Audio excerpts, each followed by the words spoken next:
YouTube. We got YouTube. We got TikTok.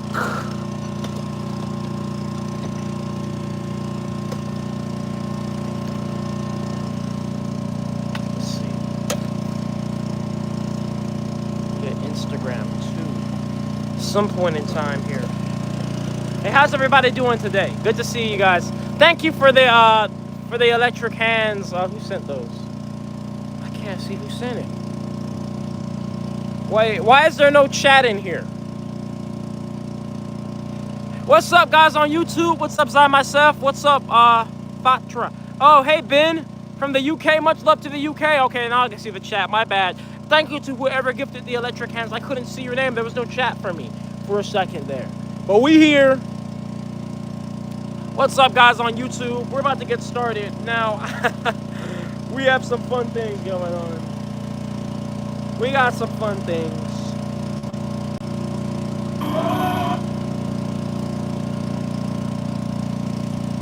And listen, guys, this is the last day I have to make as much fuel as I can. This is the last night we're running the machine like this. It's the last night. So right now, this is the last run, and we're already 3 hours in. One moment.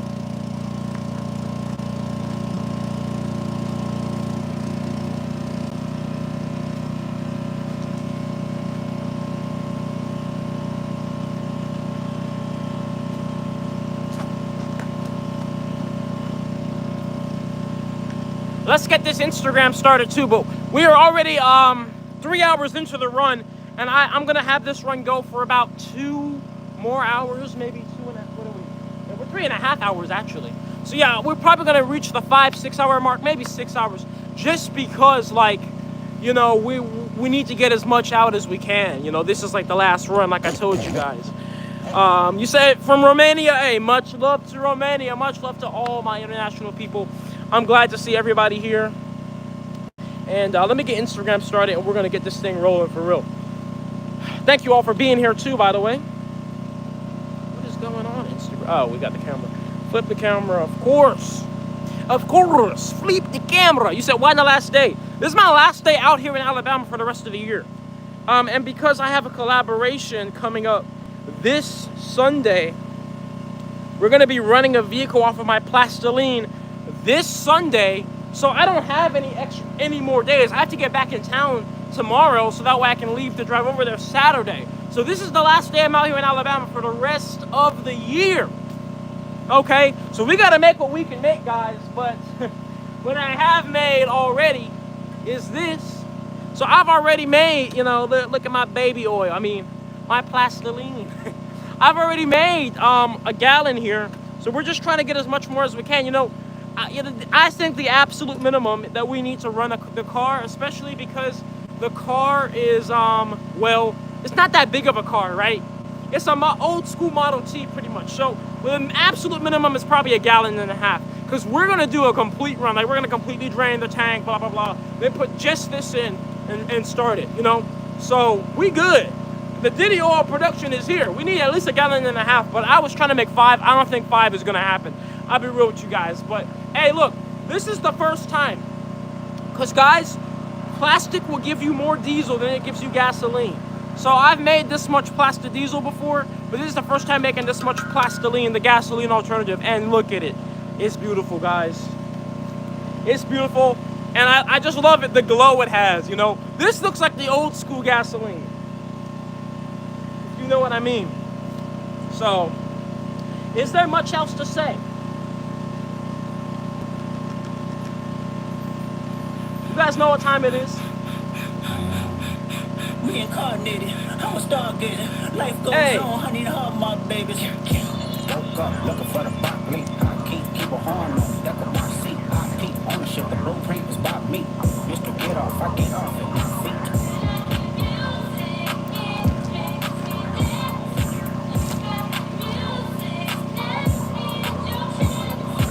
A you nigga couldn't try me in the tri-state. Let me pass, but I give a splash to the hydrate. Out south, let me spook town, eyes dilated. I got the money in the pound, don't gyrate.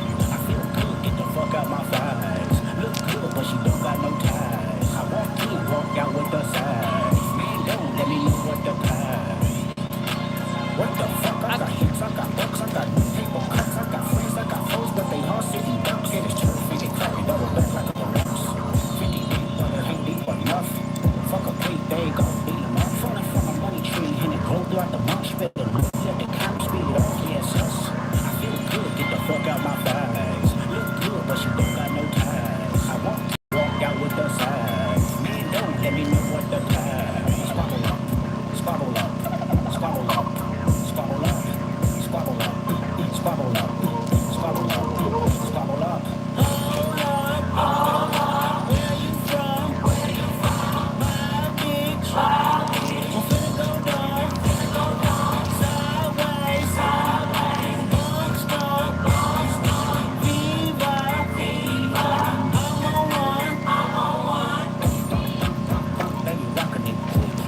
what you want, cause I'm watching it. Roll on the floor, let me know if you clocking it. Really won't roll, but I know that he popping it. It was worth to the on sale till I silenced it. Pipe down, young, decent girl with the politics. Bitch, we don't need some bitch shit on, that's a lot of bitch. Don't hit on, you got kids with them, my apologies. Ghetto child, he was Blackie Mouse with the smear off. Yeehaw, we outside, ready about to kill him off. Rap song raps, this a fact, this a breaker off. Tell me why the fuck you niggas rap if it's fictional. Tell me why the fuck you niggas fed if you criminal. Hey, Doc, can I get a drop? I'm like, nigga, no. Cool from the west side to synagogue. It's a full moon, let the wolves out, I've been a dog. I feel good, get the fuck out my thighs. Look good, but she don't got no ties. I walk in, walk out with the size. Man, don't let me know what the prize. Squabble up, squabble up, squabble up, squabble up, squabble up, squabble up, squabble up, squabble up. Yeah, that's right. If you're a person of faith, Hey, shut up. Your YouTube channel, Instagram, Facebook, or The ads come out. They come in here and cock block me. Who's ready for the freak off? So let's go see this oil.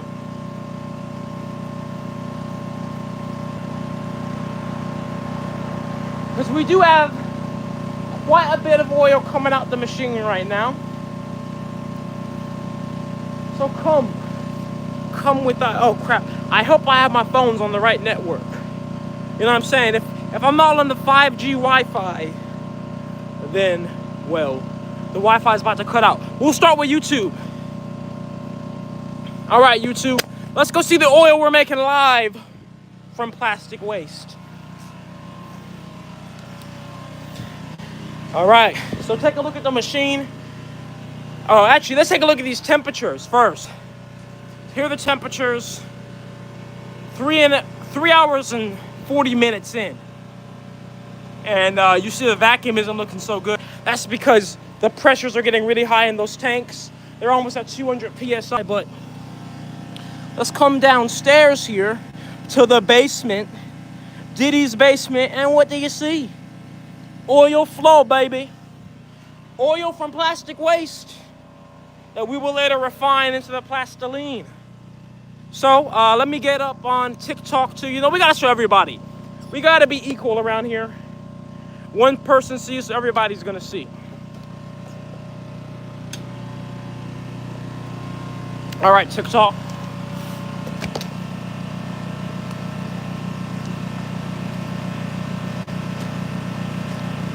So I wanted to show you guys here first. Temperatures. See, everything's looking nice and warm, nice and toasty. All this is in centigrade. So for those of you that use Fahrenheit like myself, just multiply this by 2 pretty much. And that's how much it is Fahrenheit. The vacuum level is not that strong. We normally want this to be sitting at a constant -2. And it's like I said, the tanks are getting really high in pressure. So let's take a look at these oils coming out.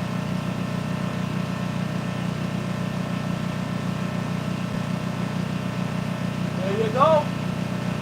Live before your eyes, you see plastic waste being converted into a useful thing live before your eyes. You can't make it up. It's right there. It's right there, guys. We are converting something that otherwise would end up in the ocean into baby oil. And I don't think anybody has a problem with that, right? And who got a problem with baby oil? Because I don't.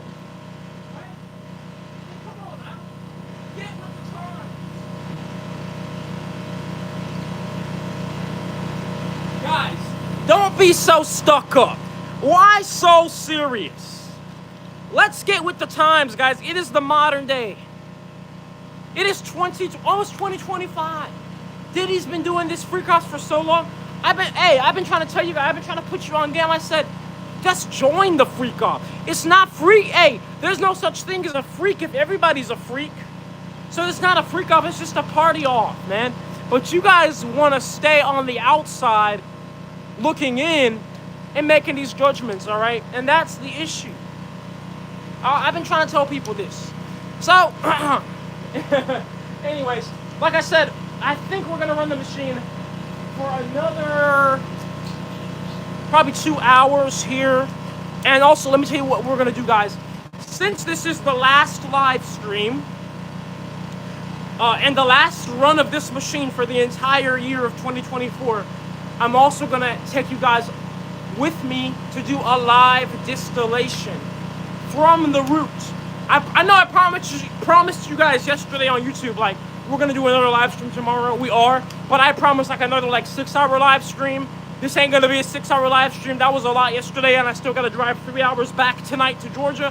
So I gotta watch out for myself. But we will do probably a 4-hour live stream because we're gonna run this machine for another 2 hours, get these oils out, get this natural gas going crazy, and then start the distiller too, and do the last distillation for the year of 2024 as well. Now, the natural gas tanks are currently sitting at, what's that, 200 PSI. Let me show you guys, all right? I'll show you guys the 200 PSI, and then I'll also show you guys the oils again, because the oil production is always going up. So let's start with, we'll go in the order. YouTube, TikTok, Instagram. YouTube, TikTok, Instagram. So YouTube, come here. Hey, and by the way, guys, we got 650 people in the YouTube. More people than I've ever had before. Welcome, everybody. So the plastic-made natural gas product, it's being distributed between all of these tanks, plus this one back here. All right, I know this is ghetto. I gotta get it sorted better. I'm gonna stop using these stupid quick connects, but nonetheless, all these tanks are at 200 PSI, so that's quite a bit of pressure. Just for reference, you know, your average air compressor maxes out at 200 PSI. We wanna push this to like 250, 300. And let's take a look at these oils, you know, now that we have all these people in here. Take a look at the temps, time, pressure, and our oils. Oils from plastic weight. Now, first one from the top. Look, let's hit it from the top first before we hit it from the bottom, hit it from the back. And you can see, well, we have condensate on the top, but most importantly, you hit it from the back and the bottom here. Well, a constant stream of flowing oil. Constant stream. Beautiful, beautiful. So now, like I said, we'll show TikTok, then Instagram. All right, TikTok. So as I was saying, we have 200 PSI of the plastic-made natural gas product, and it's being distributed across all of these tanks. So this is quite a bit. You know, 200 PSI across all these tanks is a good bit. And we want to get this to 250, maybe 300 PSI if we can. Temperatures, pressures, and most importantly, our oils. Constant stream of oils. And in fact, I'm not even spinning the blades of the machine right now. When I start spinning the blades of the machine, guys, the oils are gonna go up a lot more, right? That's how it works. Every time, all right? Come here, Instagram. This is the thing, it's like carrying a school bus of people watching, right? Every time I'm here. So we'll see, take a look on the natural gas purple tanks here. We have 200 PSI going across all of these tanks. Plus this one back here. That's quite a bit, just for reference. The average air compressor maxes out at 200 PSI, but we're going to 250, maybe 300 PSI. Take a look at our pressures and temperatures here. And then most importantly, and of most interest, take a look at our oil production. So we got oil production, guys, and that's the thing. But you know what, guys, I'll be honest with you, right? I'm actually doing this run, not even really prioritizing making oils, because I made a lot of oils. I'm doing this run to actually prioritize making the natural gas products, because I use the natural gas products to refine the oils I make. So I refine the oils I make because when they come out of the machine, they're a very dark and viscous liquid, darker than they are crude oil pretty much. And so I need to run them through what is called a distiller, which is like almost like boiling it, and then you know you're collecting the vapors that come out because those vapors are lighter fractions. So we turn that dark liquid into, well, what I showed you earlier. Let me go get it.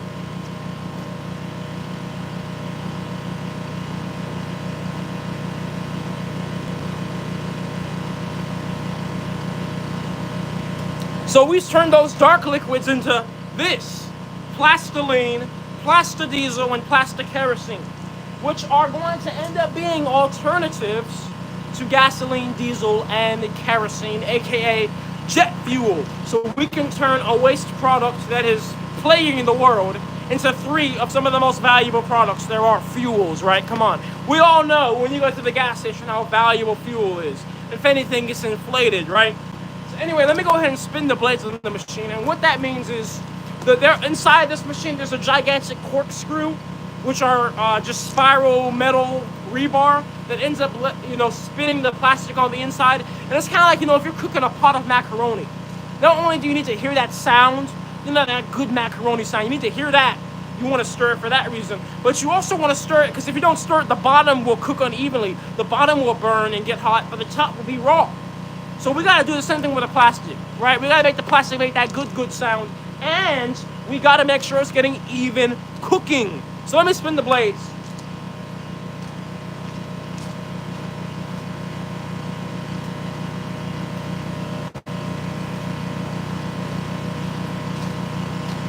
So we got the blade spinning. It's you can't see it or anything. It's a pretty silent process too.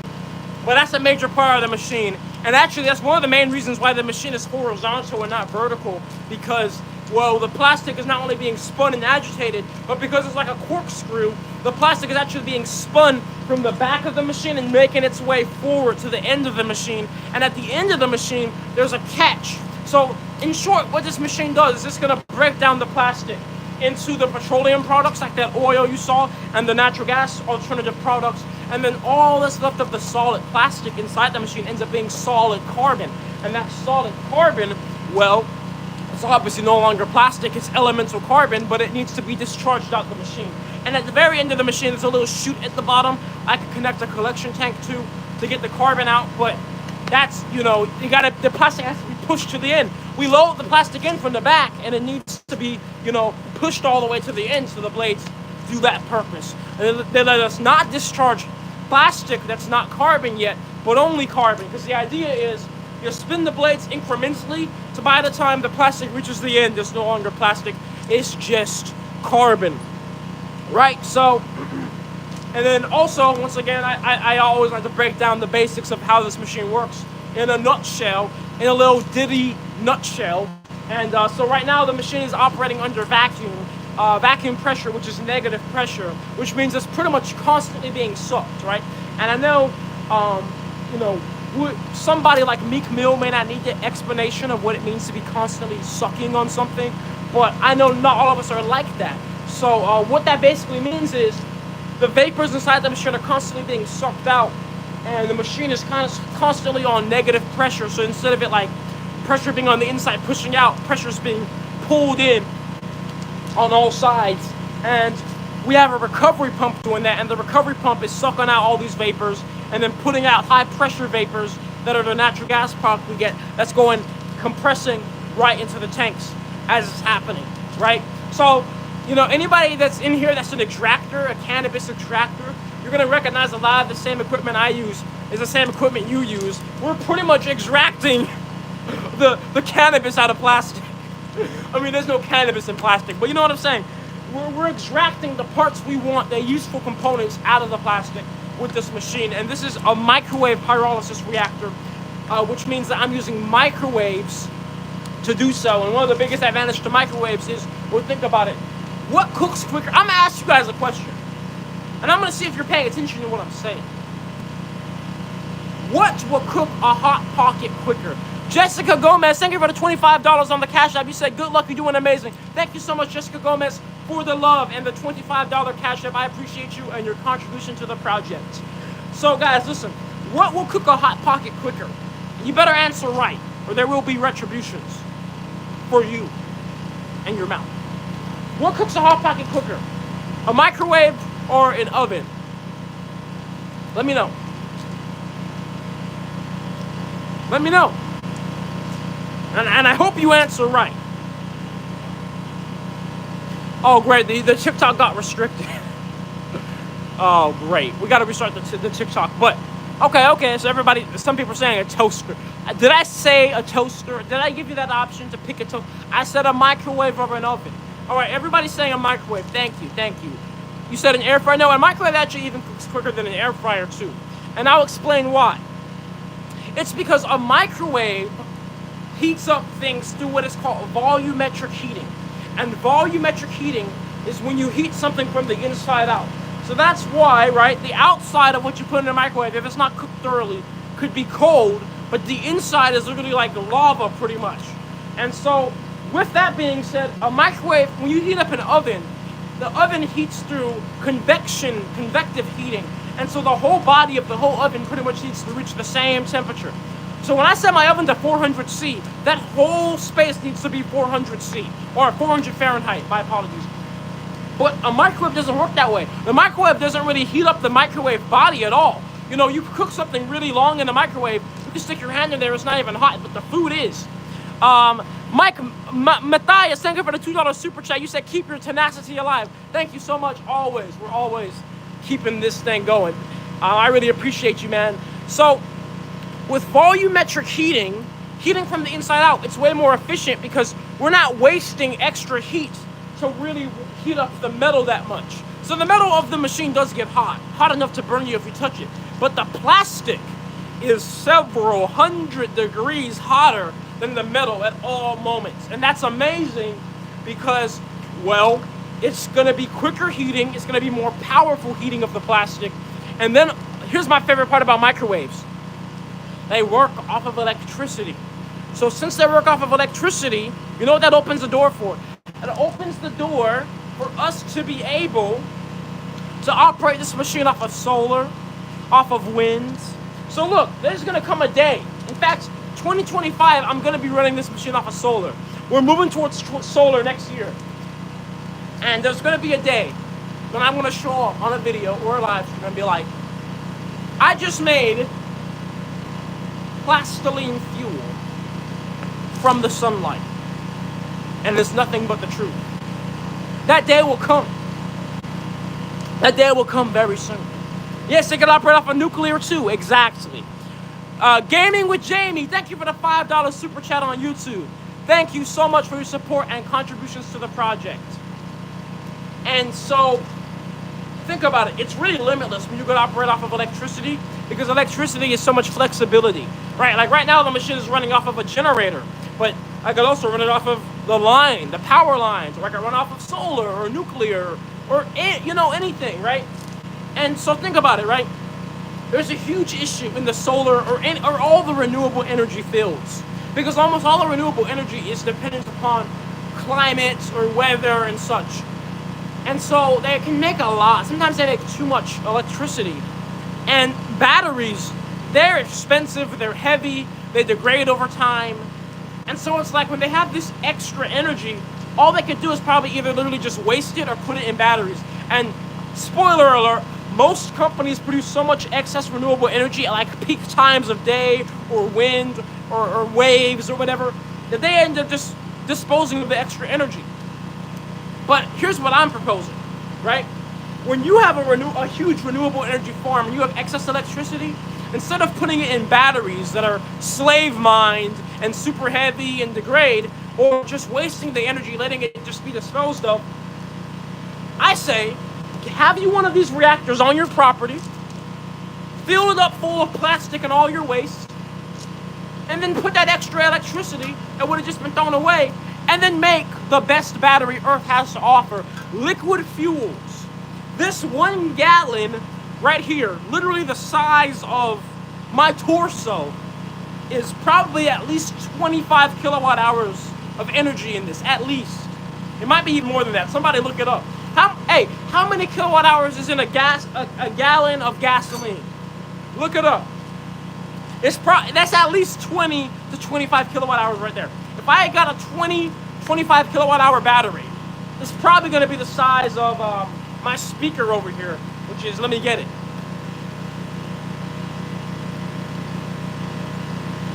Which is this, you know, the battery's going to be big, it's going to be heavy, it's going to be mined from slave children, and then it's going to degrade over time too. 33 kilowatt hour, there you go. So this right here is, let's just be a little bit, you know, have a little bit of buffer. Let's just say this is 27 kilowatt hours, because it isn't a full gallon, but it's almost a gallon. And this is Plastiline, not gasoline, but 37 kilowatt hours, or what you say? You say 37? Anyway, you said 33.7. So regardless, the point is, it's an amazing battery. And it's portable, and it's storable, you know, of course, with gasoline. Now, this is ethanol-free gasoline, my friends. This is ethanol-free Plastiline. This doesn't have not one speck of corn in it. This is straight run. This is like straight run gasoline right here. It even looks like it. But,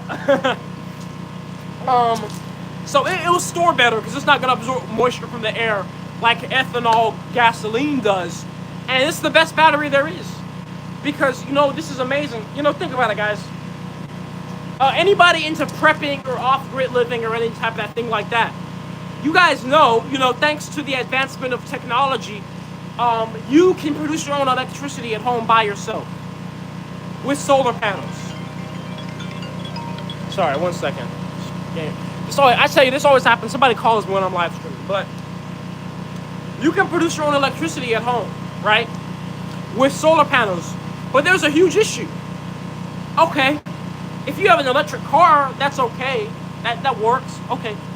But what about if you are in an off-grid situation, a solar flare hits, and all you have, there's no power lines, there's no gas station. All you have is your farm and your solar panels, and you're making electricity still from the sun, but, if your solar panels survive the solar flare, right?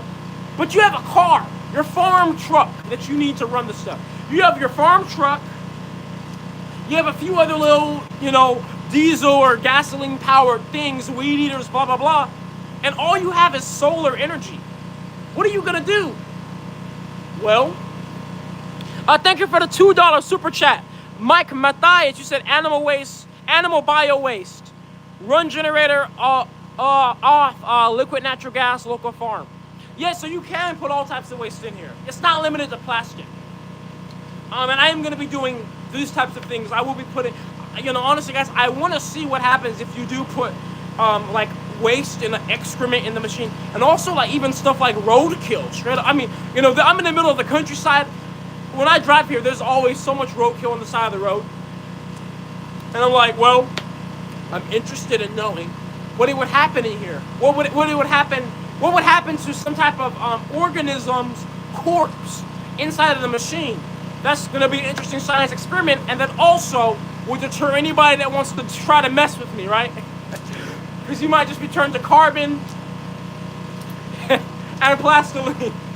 But, anyways, as I was saying, if you are on a farm off-grid, you have solar, or if you have diesel trucks, diesel cars, whatever, what are you going to do if there's no gas station? You can't run your truck anymore, even though you're making electricity. Well, if you have one of these machines, now you can take that electricity, put waste in, could be plastic, could be food waste, could be whatever waste, and make fuel that your truck can use from that waste with the electrical energy going in. So that's the real benefit to this. Getting rid of waste and then turning it into value-added products, right?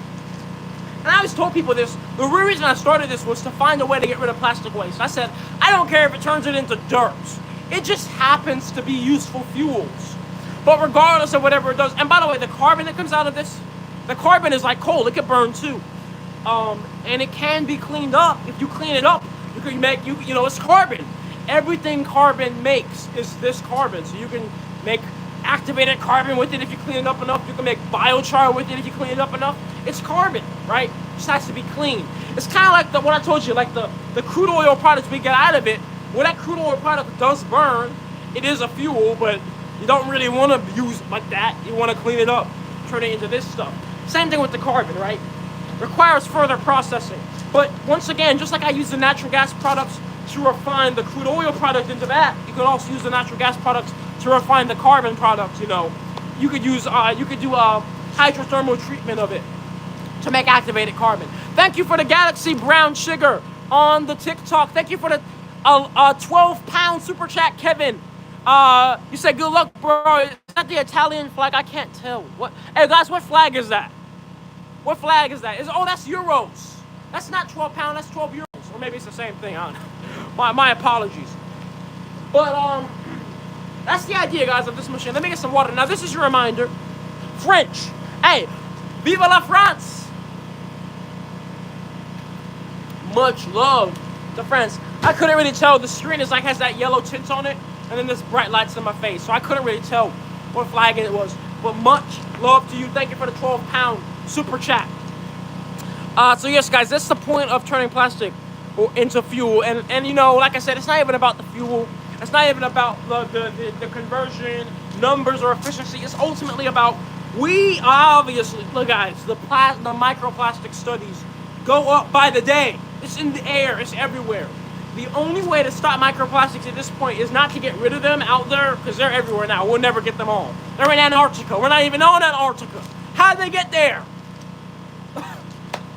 Like, we're gonna send up something on the moon, and there's gonna be goddamn microplastics on the moon at this point. We're gonna go to Mars for the first time, and they're gonna find microplastics on Mars at this point. So we're clearly not gonna capture them all. But we need to stop letting them get out there. And how can we do that? By dealing with our waste. And this machine, no matter how you put it, completely destroys the plastic waste. And I know every live stream somebody's talking about, oh, doesn't your fuel have microplastics in it? Doesn't, you know, you're burning plastic, liquid plastic. No, that's not how this works. This is the process of pyrolysis. The plastic goes in here. We're not burning the plastic. There's no oxygen. It cannot burn. It's a sealed, tight vacuum reactor. There's no air or oxygen in there. The plastic is broken down under heat, and it's broken down at its basic chemical bond level. The hydrocarbon bonds that make up the plastic and make it plastic break and split apart into smaller molecules. Those smaller molecules are petroleum derivative molecules. So essentially the same things you get when you take crude oil or petroleum from the ground and you distill it or you vaporize it. And those vapors, well, you've seen them flow out. They condense back into oil. That oil is no longer plastic because, like I said, by the time the plastic becomes that vapor is the result of plastic being permanently destroyed, right? That's kind of like if you take a piece of wood and you burn the piece of wood. The smoke coming off the piece of wood is no longer wood. That smoke is the result of a permanent chemical reaction. So we're not burning the plastic, but that's just an analogy we use because these vapors, they then condense into oils, and that oil is no longer plastic, and the rest of the vapors that never condense into oils become our natural gas alternative product. Unnatural gas, as I call it. So that goes into those tanks, and the oil goes into this keg. But nonetheless, it's not plastic anymore. We're truly destroying it, which is the whole goal of this. Because you know what? Hey, you know, some people will argue all day about toxicity. Oh, your fuel causes cancer. As if all fuels don't cause cancer, by the way. Right? But anyway, they'll argue all day about that stuff, and I'm like, but guess what this won't do? This won't leave microplastics everywhere for thousands of years. This won't spread out all the way to Antarctica or Mars. This will stay right here. I turned however many pounds of plastic that were just free radicals going everywhere, making microplastics. I turned all of those into a stable and very size-reduced form right here. That also happens to be some fuel. And I keep saying that, fuel. You're like, Naturejab, you're calling this thing fuel, but how do we know? How do we know this isn't just apple cider? How do we know this isn't just some of the urine they got from the people, the victims of the freak-offs with Diddy? How do we know that this is actually fuel? And I'll show you, I'll prove it, all right? I'll drink some to show it's fuel, just plain. We'll do a burn test right now. And let me get my respirator on, and then I'll pour this into a little dish, and I'll show you that it's fuel. I see we got a super chat. Thank you for the $2 super chat. What's Gio on the YouTube? He said, what's the biggest challenging in scaling the fuel production? It really is literally just money, because think about it. Go look up the average size of a true big. Thank you for the $10 Cash App, Curtis. You said, don't turn into a supervillain, bro. Keep it up. I'll try my best. I could create this. Indeed, it may not even be a plastic to fuel reactor. This whole time, I was bamboozling all of you. This is my doom ray. No, but listen. You know, look at any refinery. They're humongous. They're the size of like 10-story buildings, and then they're like an acre or more, or 3 or 4 acres in width. Look at me. I'm in a 20 by 20 foot area. I'm not gonna make anything compared to them. I'm making drops compared to them. And that's not the point of what I'm doing. I'm not here to make hundreds of gallons of gasoline, Plastiline. But, you know, if we want to see these, you know, great production numbers, the machine has to be huge, way bigger than this. But let's do this burn test. Let me not blue ball you for any longer. So I'll get my respirator on, and we'll do this burn test.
So there you guys saw it.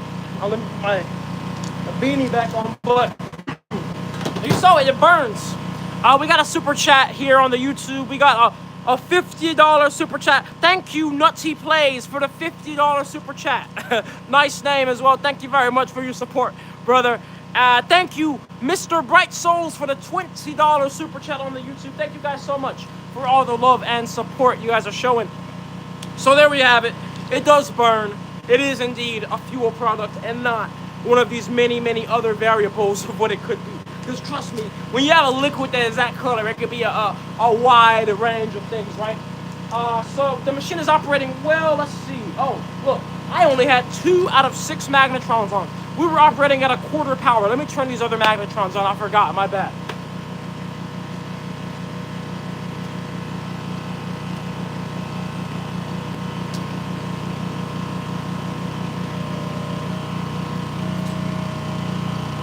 You said burn slower. 1 second.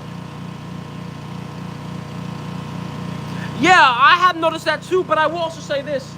I did notice that in that dish, when I burn it in that metal dish, it's not getting enough oxygen, so it really isn't burning properly. But I will say this. If you go on my YouTube channel, you scroll a little bit, you'll find a video of me putting that into a gasoline 2-stroke weed eater, and it works fine. So if anything, it might have more energy density than regular gasoline. Right? We'll see. And also, guys, I got an exciting announcement. I'll be making the announcement video tomorrow of who and stuff. But this Sunday, I'll be going to Texas. And there's a gentleman in Texas that has an old school Model T. And he's like, I want to see if your fuel can work in my Model T. And so I'm going to be putting, that's why I'm ramping the production. Why you see I have so much. We're gonna make as much as we can, or we're gonna see if we can run his Model T with this fuel. Now, come on. Look, I've run weed eaters before. I've run all. I mean, I see how it burns. I see how it looks. I know it's gonna work, right? It won't really be surprising to me. But I will say this though. Earlier this year, back in February, we did a collaboration with Rachel Cook, and we ran a diesel, a Ford 1993. What was it? F350 off of the Plasta Diesel product. So we've seen the Plasta Diesel work in vehicles. We've never seen the Plastiline work in vehicles. I've only done the Plastiline in small engines. So I know it's gonna work. I'm sure you guys know it's gonna work too, but we're gonna see, right? Will plastic make a viable fuel alternative? We will see. Now, thank you for the $5 super chat.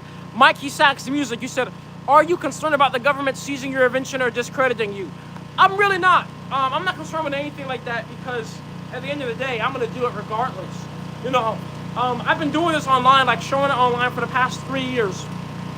But my first 2 years doing this, I did it just by myself. Because like I said, you know, when you look at the plastic problem, the recycling isn't obviously working. I come from a background of gardening and sustainable agriculture, regenerative farming and all that. And I care about the earth and the environment, especially my immediate environment, because I'm growing food and stuff, and I don't want crap and microplastics and all this. And so the recycling companies ain't doing the job. I'm going to do it regardless. So regardless of any discreditation or anything like that, I'll do it. And look, if you cannot seize a machine from somebody who builds them. Okay, what? Come take the machine and impound it. I'll just build another one, right? Like, that's not the worry, right? And I'll say this, right? It doesn't matter what you're doing, but if you do anything under the guise of fear, you're now operating less efficiently. So you should not let fear govern you no matter what you do. But especially something like this, right? Because it's like, well, things need to be done. This is for, this is for the earth and humanity. We need this. This microplastics, mate, this microplastics found in the testicle, that's when it's gone too far. Your nuts ain't even safe. It's too far now. The fetuses have them too. Microplastics and fetuses, like I said, we'll probably go to the moon and find them on the moon somehow. At this point, we'll go to the center of the earth and find microplastics. At this point. So I'm like, it's obviously gone too far. It's gone too far out of hand. Something needs to be done. And so regardless of if it's me or not, this particular type of machine or not, I'm going to continue working to find a solution, because it just doesn't come off like, these companies or whatever are working quick enough or taking it as serious as I am. Because, now they're putting all this publication out about microplastics. But look, like I told you, I've been doing this for almost 5 years now. 5 years ago, they weren't really talking about it like this. But I kind of could foresee, I'm like, this problem is going to catch up with us. Like, it was just like, oh, the plastic's in the ocean, it's an eyesore, killing turtles, killing birds. But I foresaw it's going to start affecting us. And I'm like, we need to start now. We don't have to, let's not wait. You know what I'm saying? Like, with science, sometimes they wait too long. Like, they'll figure out that something we've been eating or an ingredient in, like, fast food causes cancer. And they tell you, stop eating it after they find out it caused cancer to, like, 30,000 people. Well, you could have done the correlations and found out it caused cancer the year it came out. That's kind of like what I'm like, let's get ahead of the curve. Let's be perspicacious. Let's be like, let's get ahead of these microplastics. I mean, they're already bad now. It's already horrible. But they're going to get even worse. Let's get ahead of it. And I'll do it myself if I have to. Like I said, if for nobody else, for myself, on that off-grid farm with nothing but solar, and I need to make fuel for my vehicle, I have nothing but solar, I have nothing but plastic waste. That's the cool thing, right? At this point in Earth, when we do get these machines out there, we do get back to the future up in this piece, turning waste into fuel. I guarantee you, no matter what state the world is in, nuclear fallout, whatever, Yellowstone volcano erupts, solar flare, no matter what happens, zombies could be out here. There's still going to be plastic everywhere. I can promise you that. I think we all know that, right? There will always be plastic somewhere. So if we could devise a way to, get the value out of it, it has infinite value, because it's, at this point, a forever product for all of us, Earth and humanity. So might as well come up with something. And now it's just a matter of like, okay, we get these machines working right, turning plastic into fuel working right. As soon as we devise a way to capture microplastics out the air, out the soil, out the water, well, then we got a place for them to go. See, look, guys, some people will tell me, they will come in here and tell me that turning plastic into fuel, because it's fuel and makes CO2 emissions, is somehow, in any capacity, they say that's worse than putting it in a landfill. And I'm like, first of all, just you don't even have to think. Just common sense. We all know that's not the case. But then you look at the science. When plastic is left in landfills or the oceans, the sun is hitting the plastic. Or even if the sun isn't, this happens. But especially if the sun hits it, something called photodegradation starts to happen. The plastic doesn't really biodegrade, but it starts to release ethylene and methane. Ethylene is 25 times worse than CO2. Methane is 40 times worse than CO2. They're also flammable. But nonetheless, the plastic is releasing these out in the environment when you just have it in ocean landfill. And those are way worse than CO2. Literally, I could burn 40 times the amount of CO2, or burn something and release 40 times the amount of CO2 just to equal the amount of one molecule of methane, for example, right? And not only is it doing that, but then it's making microplastics, and microplastics are carcinogenic. And then on top of that, well, it's hurting animals, killing animals. And then on top of that, it's an eyesore. But I can turn it into a stable fuel, a stable chemical fuel that is not doing all these things. You know, this right now, look at it. It's not releasing anything into the air. It's not releasing methane or ethylene. It's not making microplastics. It's in this jar. Whether I ever burn this or not, like I keep telling people, it's not even about the fuel. It's about, I don't have to ever burn this. I don't have to do anything. I can keep it in this for the rest of all of humanity. And it's stored, it's stable, it's not doing all this extra crap. But you keep it in the environment, you put it in landfills, it's becoming microplastics, getting in the air. It's getting in the leachate water from the landfills every time it rains, and it's getting in the water supply. So no, there's no reality where we can just take the lazy solution and be like, oh yeah, it's okay to just put it in the landfills. No, I'll shoot that down every day for the rest of time. That's just not, the science doesn't add up, the logic doesn't add up, and it never will. We're not just gonna be lazy and continue to keep it real with you. We shouldn't even have landfills, guys. Keep it real. Look at nature, there's no landfills in nature. Everything in nature is a self-sustaining closed system that feeds itself. The leaves from a tree that fall on the ground end up being fertilizer for the same trees and next year's trees that are growing, right? There's no waste in nature. Why do we have waste as humans? Why are we trying to go to different planets when we still have freaking waste? We can't even deal with our waste, let alone explore the whole planet. We're trying to go to different planets. It's nonsense. Come on, let's deal with the waste. You can never advance as a civilization to like what, you know, they have like type 1, type 2, type 3 civilizations. You never even get to type 1 truly, right? Until you can, gosh dang, deal with your waste properly. Because there's nowhere in nature there's waste. We're clearly we're breaking things. We're breaking ourselves, most importantly. Getting our backs blown out by our own ignorance with freaking waste. And you know, it makes sense. Some people say, oh, okay, don't turn the plastic into fuel. Just replace plastic. Stop making plastic. That's not possible, guys. First of all, plastic is a byproduct of petroleum. So they're going to keep making it no matter what, because those extra chemicals have to go somewhere. But on top of that, not only is everything made of plastic, but there's some things that literally need to be plastic. A perfect example, BMW started to use some, you know, little healthy green bioplastic in their cars. And this bioplastic, for one, gets freaking eaten by rats and stuff. And if it doesn't, the sun starts to crack it super quickly. You know, their cars are falling apart using these bioplastics. Bioplastics have their uses, right? Like all my flosses are made of bioplastics. I don't want to put microplastics in my mouth, right? For example, and you know, some things, if we could get water bottles to be bioplastic, it makes sense. But some things need to be plastic, because plastic is a miracle product. It has amazing properties. The flexibility with the waterproofness and everything, it has to be, you know, and that's just how the part, do you want the tarp that makes up your tent's canopy protecting you from the rain to be a bioplastic that a deer can come up and eat and lick apart, or the rain over time will dissolve? No. Some things we want to never degrade. And that's okay. But we have to have a solution to deal with these things when we want to degrade them, when it is the end of its life. And this is what that is. Right here. Because this is not burning the plastic. This is not turning it into a new piece of plastic or polluting the water the recycling plants use to turn a bottle to a new bottle. That's less, you know, powerful, or not powerful, but the next, you know, every time you recycle plastic, the residual recycling thing that comes out of it, like if I turn one bottle to another bottle, this new bottle is weaker than the last bottle, but it just gets weaker and weaker until you can no longer use the plastic. It's not the case with this.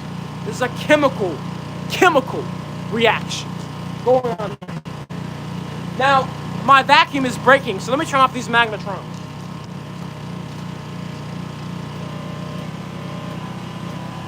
And also, I've been yapping for about the past 30 or so minutes. So let's see how the oil looks now, right?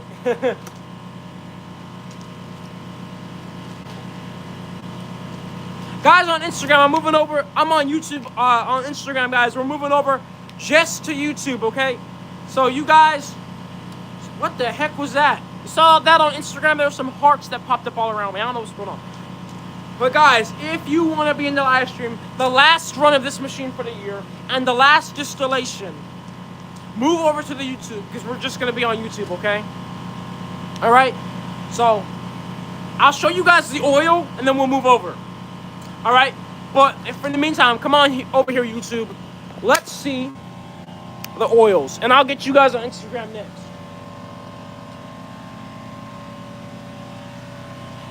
Oh, we got 1,000 people in here. Welcome, welcome, everybody. We are now making fuel from plastic waste. And let's take a look.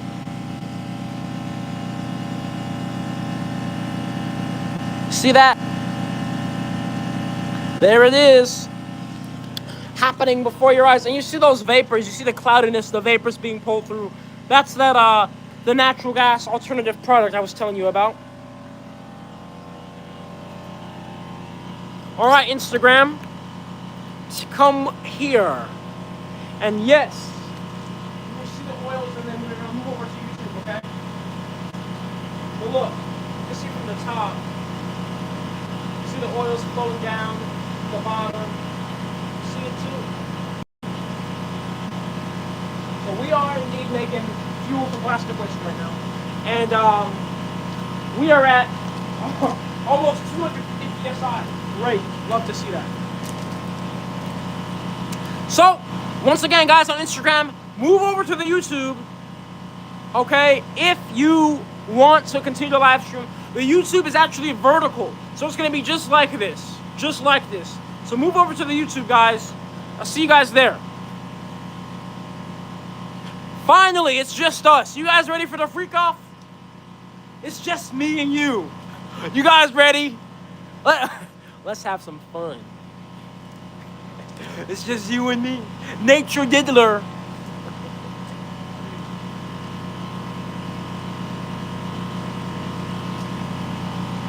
I'm gonna name that Instagram live stream Freak Off. Look, we'll name it Freak Off. Just in tribute to what's gonna happen to all of you.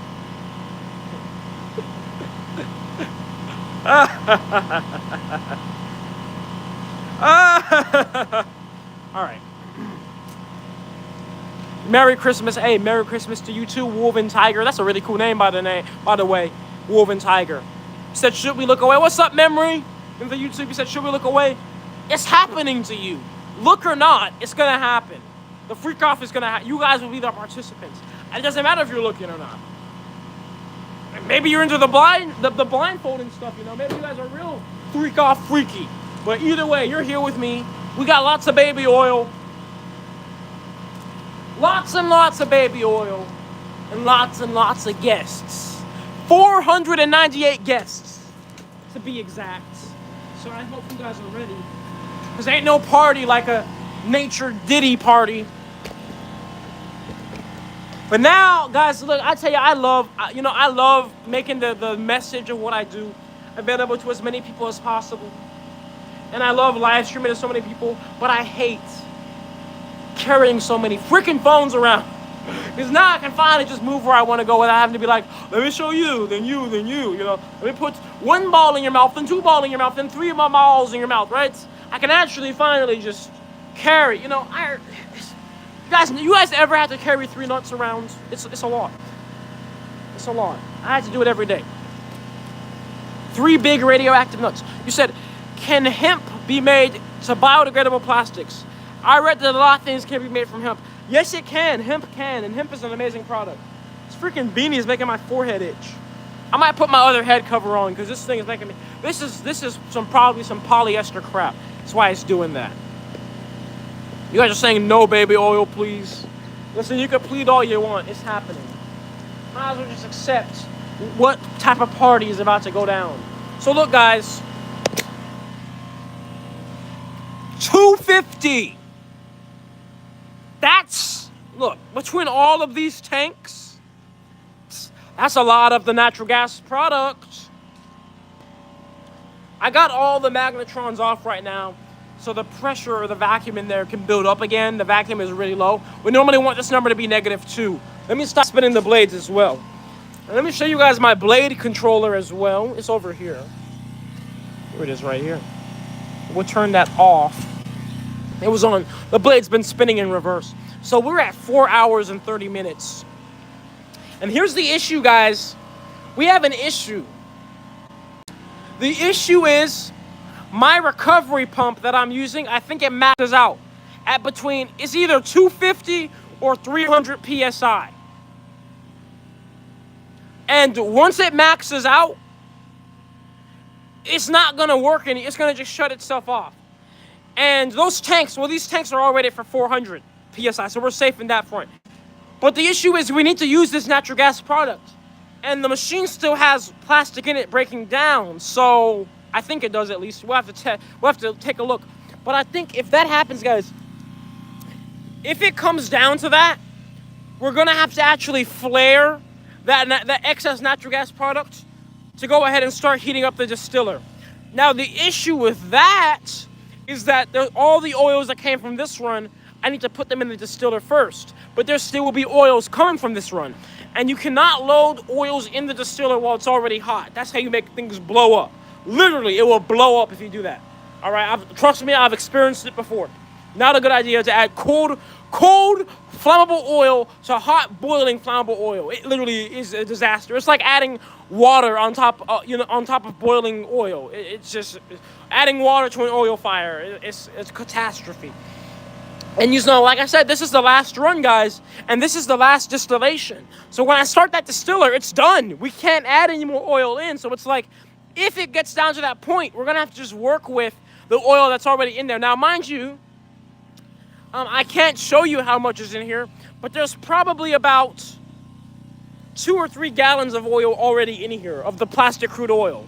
So I don't know if we even need to add that much more, but we need to get as much Plastiline out as we possibly can, because this is the last run. And look, we have a gallon. Man, I love the way this stuff glows. It's beautiful. It's beautiful. Can we all agree that this is beautiful? So that's gonna blow up. Nothing is gonna blow up, guys. And if it does, I have all my safety equipment on, all my fireproof equipment. But nothing. Don't wish that upon me, guys. Listen. Look. How about this? Everybody that's saying this is gonna blow up, I'll give you 2 options. You can choose. You can choose what's gonna happen. Either you can come out here with me and see if your theory is correct. You'll be right here with me, ground zero, if this thing blows up. Or I'll give you another option where you can stay safe. You can stay wherever you are, but you will have to consume within your jaw structure all 3 of my radioactive nuts. So I'll give you the option. This is democracy. I'm giving you a choice. I'm not just saying it's one thing, and that's the only option. So let me know. Are you gonna show up and be here with me when this thing blows up like you're wishing it to do? Or will you suffer permanent jaw damage? There's not been one person that can handle all 3 of my nuts at once. Not one person. Because they're huge, because they're radioactive. Not one person could survive it. Maybe you could be the one. I'm giving you the option. I'm being nice and diplomatic here. So, let's see if anybody says it's gonna blow up now. Because everybody that's saying it's gonna blow up, we have an AI bot in here that's gonna let me know who you are. So, you're not gonna go hit it. You guys decide. You pick your fate. But I gave you the option. We're gonna go ahead. You see, now we're at a -1. Can you see that?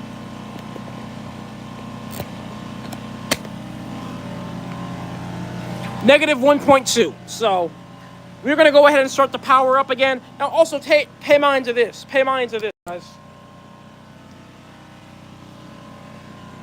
Pay mind to this. I don't have magnetrons on, but the sight glasses are clear. So, I mean, there's still oil flowing through, as you see. But they're clear and not cloudy anymore, which means right now there's no plastic vapors being formed. It might mean that the reaction is done. Here's to Radioactive Nuts. Thank you, Robert Henderson, for the $20 super chat, and I'm guessing that's what you're choosing. You have chosen to contribute $20 to this project and contribute your specimen, your body, to see what happens if you could be a survivor of the radioactive nut attack. So guys, let's turn these magnetrons back on and see if the sight glass gets foggy again. If it doesn't get foggy, then that means that the reaction is pretty much done, which is fine because we have 250 psi of the natural gas, which is enough. That's why I did this run. Let's do it. Turn them on. Turn them on. We're turning on 3 out of 6. We don't need all 6 on anymore. The machine's well hot enough, almost 5 hours in. The longest run I did ever was yesterday. I did a 6-hour live stream. We did a 5-hour run. We're 4 hours, 30 minutes in. And I just started this early. I started the live stream about 3 hours in, because I'll tell you guys, a 6-hour live stream is a lot. Especially when you're trying to survive and monitor all these things. It's no joke.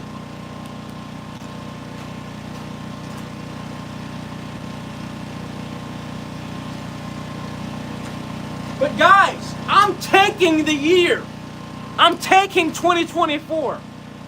I will not let this year pass by without doing this final collaboration and running this Model T. So, in other words, I will make the minimum amount I need to run that car.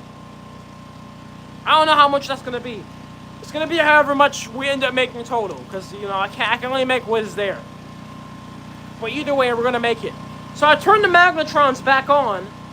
The blades are spinning and the sight glasses, well, there's more oil flowing. In fact, I'll show you. There's more oil flowing, but there's still not cloudy. So I'm thinking the reaction is actually starting to get the end points, which will line up with last run being 5 hours. We're almost at 5 hours now this time too. So you can see, we can see through the top of the sight glass now. Before we couldn't do this, it was too cloudy. But it's flowing. It's flowing more than it was before.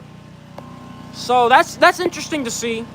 But yeah, like I said, the cloudiness is an indication of the plastic being vaporized. And the plastic being vaporized is an indication that there's still plastic in the reactor. But if there's no more cloudiness and there's no more plastic being vaporized, then there's no more plastic in the reactor. So, if there's no more plastic in the reactor, and all we're seeing is the residual oils flowing down, well, the reaction is pretty much complete.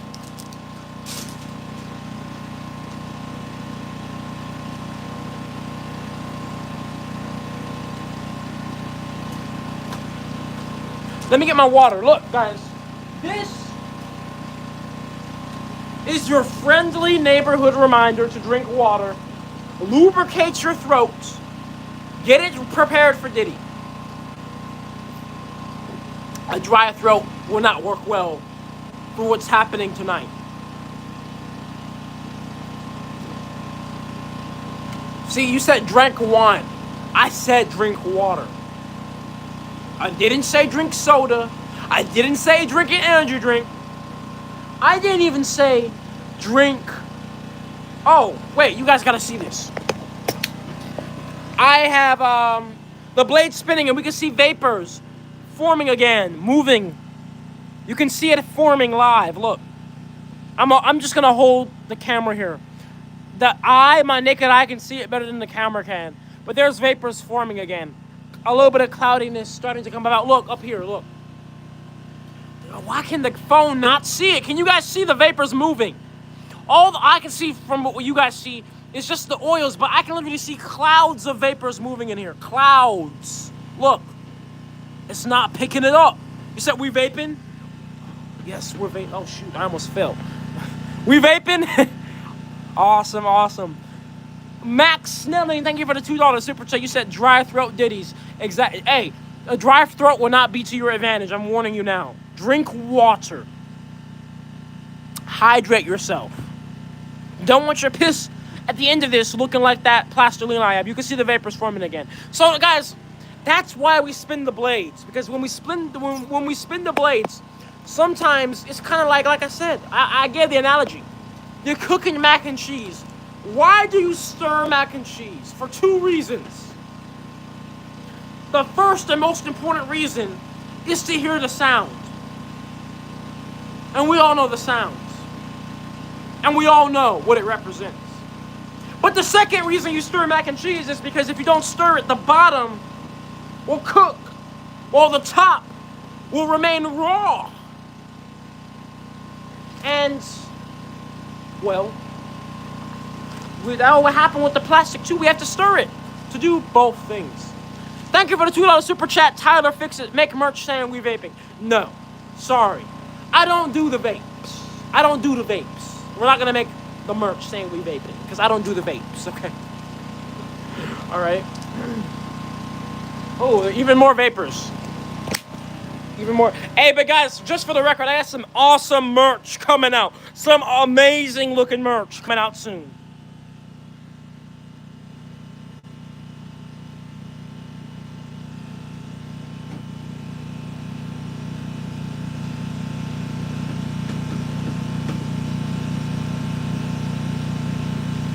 You said, bro, the benzene. Bro, my nutaline in your mouthaline. And if you guys didn't know, we got the initial test results back for my HDPE run, and there actually wasn't benzene in the HDPE, but of course that is just one of many types of plastic. So we're gonna.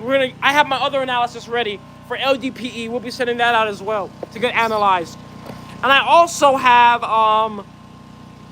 another guy that's gonna do an analysis too, so that way we can see, like, everybody, every machine's a little bit different. So we're gonna have 2 different analyzers of my stuff. Let's see. All right, temperatures are looking all right. Everything's looking good. The front is 177 degrees centigrade. Let me show you a trick I do. When the front of the machine gets that hot, you can do this.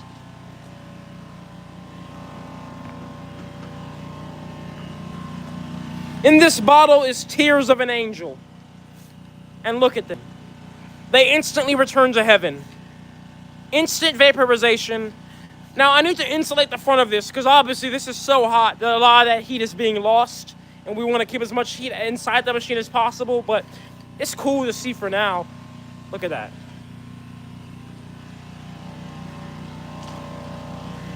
So I like how people are helping him with funding. Yes, Blake. And matter of fact, this project, I've been doing it for the past almost 5 years, and it is remained 100% crowd-funded. I have not given up 1% of equity. Not 1%. You, the people, have kept this project for the people. I will not bow down and become another evil corporation.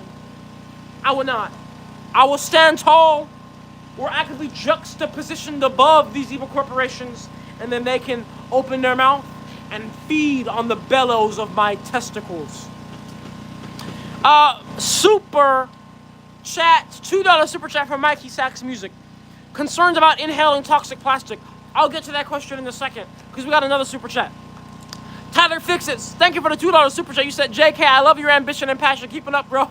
Hey, thank you so much for your support. Now, great question. He said, are you concerned about inhaling the toxic plastic? Now, I already explained earlier that the vapors we get are not, they're not plastic anymore. But right now, look at me. I'm roaming all around the machine. Salsa dancing all around this machine. While it's on, you see the sight glass, we're making fuel. Where's my mask? Well, there ain't nothing but air around here, guys. There's nothing but air. Why? This machine and this process is completely closed and controlled.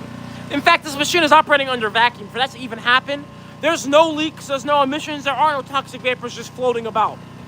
There's no smells. Literally nothing. When everything is operating properly, no leaks, no gasket leaks, nothing ruptured. Everything is closed and contained. It's kind of like what's an analogy that's in your everyday life? Let me think. There's not many analogies you can compare to a microwave vacuum Mark 4.5 plastic into fuel reactor can really compare to something that we all use in the everyday life. But let me think. No, there's really nothing else that you can really compare to a vacuum microwave pyrolysis reactor that's in your everyday life. But in short, there's no leaks, no emissions. And there's nothing but beautiful air out here. The ganja of air. You said 5 seconds sub, love the vibe. What's up, William Croft? Much love to you. You said a toilet. I don't know necessarily if that can compare. We got the blade spinning forward now. And now these sight glasses, they're cloudy. Look, cloudy with a chance of meatballs. Tyler Fixit said, I'm an electrician. Need any materials donated? What you got, Tyler? Look, I got all types of electrical stuff happening over here. And all types of organizing I need to do. I know. Don't say anything. I know it could be tidied up. But it's a lot of stuff, a lot of PLC crap, and all types of things. This runs off of 220. Oh, by the way, Tyler, come next year, we're going to run the machine completely off of solar. So if there's any type of extra electrical stuff you have that could help me with that, maybe wires or anything like that, you can help with that. You could donate any of those. And you can find the address you can send stuff to in my link tree. You can also send me an email at business@naturejab.info and I'll get back to you. But yes, guys, we're going to run the machine completely off of solar next year, 2025. 2025. And guys, it seems as though, yes, this recovery pump can go up to 300 PSI, because look, we just hit 250 and it's still running fine. All of these tanks are collectively 250. Look, we've maxed out this gauge here. And maybe that's not a good thing that I maxed out the gauge, right? Guys, if you max out a gauge, right, the worst thing that could happen is the gauge will break, right? It won't blow up, right? Right? It's not a good practice to max out anything or to overdo anything. So I don't encourage this. We are in an intense and extreme situation right now where I need to make as much of this natural gas product. So I'll hit you up via email. By the way, I'll send the zip ties to. Oh, thank you. Awesome. Yeah, Tyler Fixit. I'll look out for the email. Thank you for the $2 super chat, by the way. I'll look out for the email. Like I said, it's business@naturejab.com. And it will take me a while to reply to you. I won't get your expectations up. I won't blue ball you. I get a lot of emails, a lot of DMs, a lot of messages. And I don't have a lot of time because I'm always working. So it'll take a long time to reply, probably a few days, but that's okay. I will reply though. So guys, let us see what's going on with the machine here. I will give you guys, look, new people are coming in and people are leaving the live stream every second. In fact, if we had to put a number, I'd say probably there's on average, probably 10 people leaving, 10 people joining every second. And I'm coming every second in the live. I mean, new people are coming, my bad. New people are coming in the live stream every 10 seconds. So, we gotta give you guys a rundown of what's going on, right? Just a rundown of a general update. So,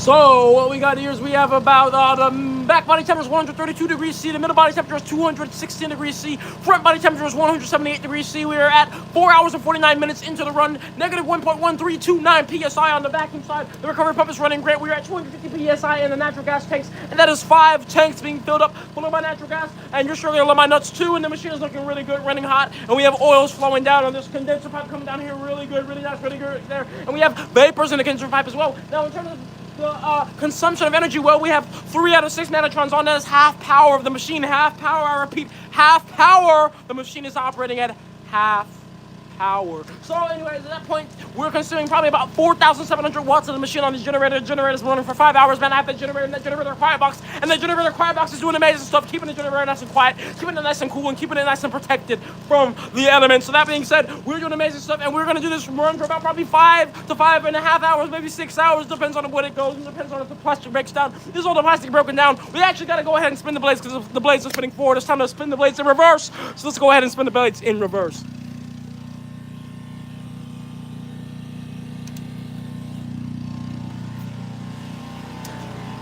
And that is it. Boom. That's it. All right, guys. That's the update.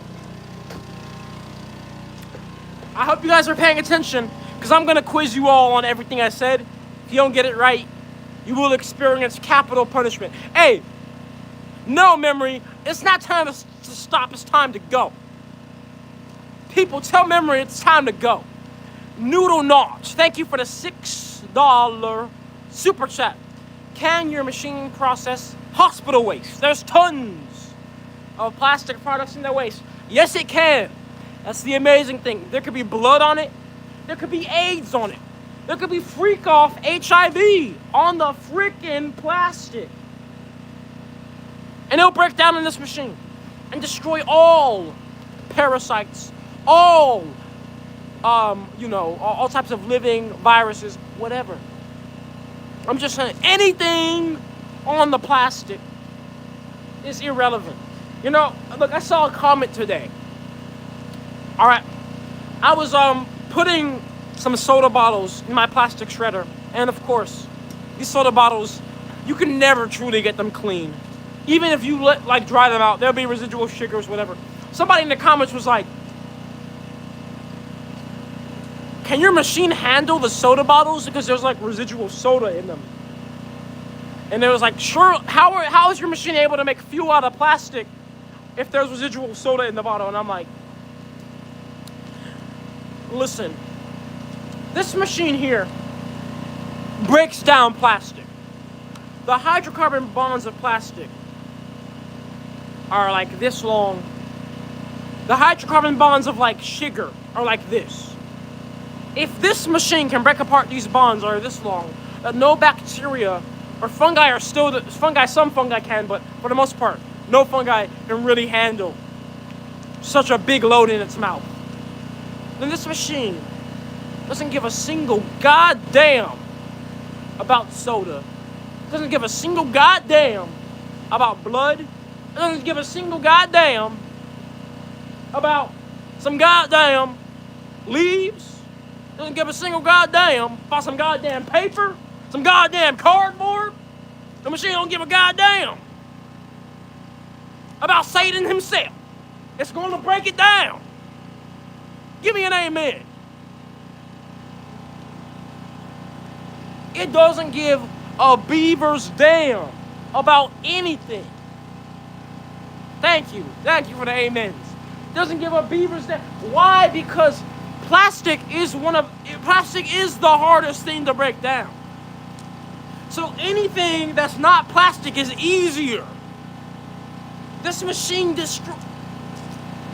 I love the machine. I love her because I can put anything in her mouth. All of my loads, no matter how dirty or clean my loads are, put them in her mouth and she eats it, swallows it whole,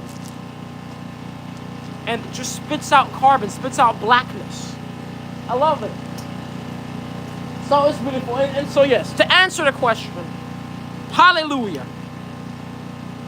Soda does not matter. Residual water in water bottles does not matter. In fact, if there is any residual water in any of the things, because there always is residual water, it ends up just getting mixed with the oil product that comes out, and then you'll see when we do our distillation, we can easily separate the water out. You said diamonds are forever, but so is a plastic bag. Exactly, and that's a huge issue.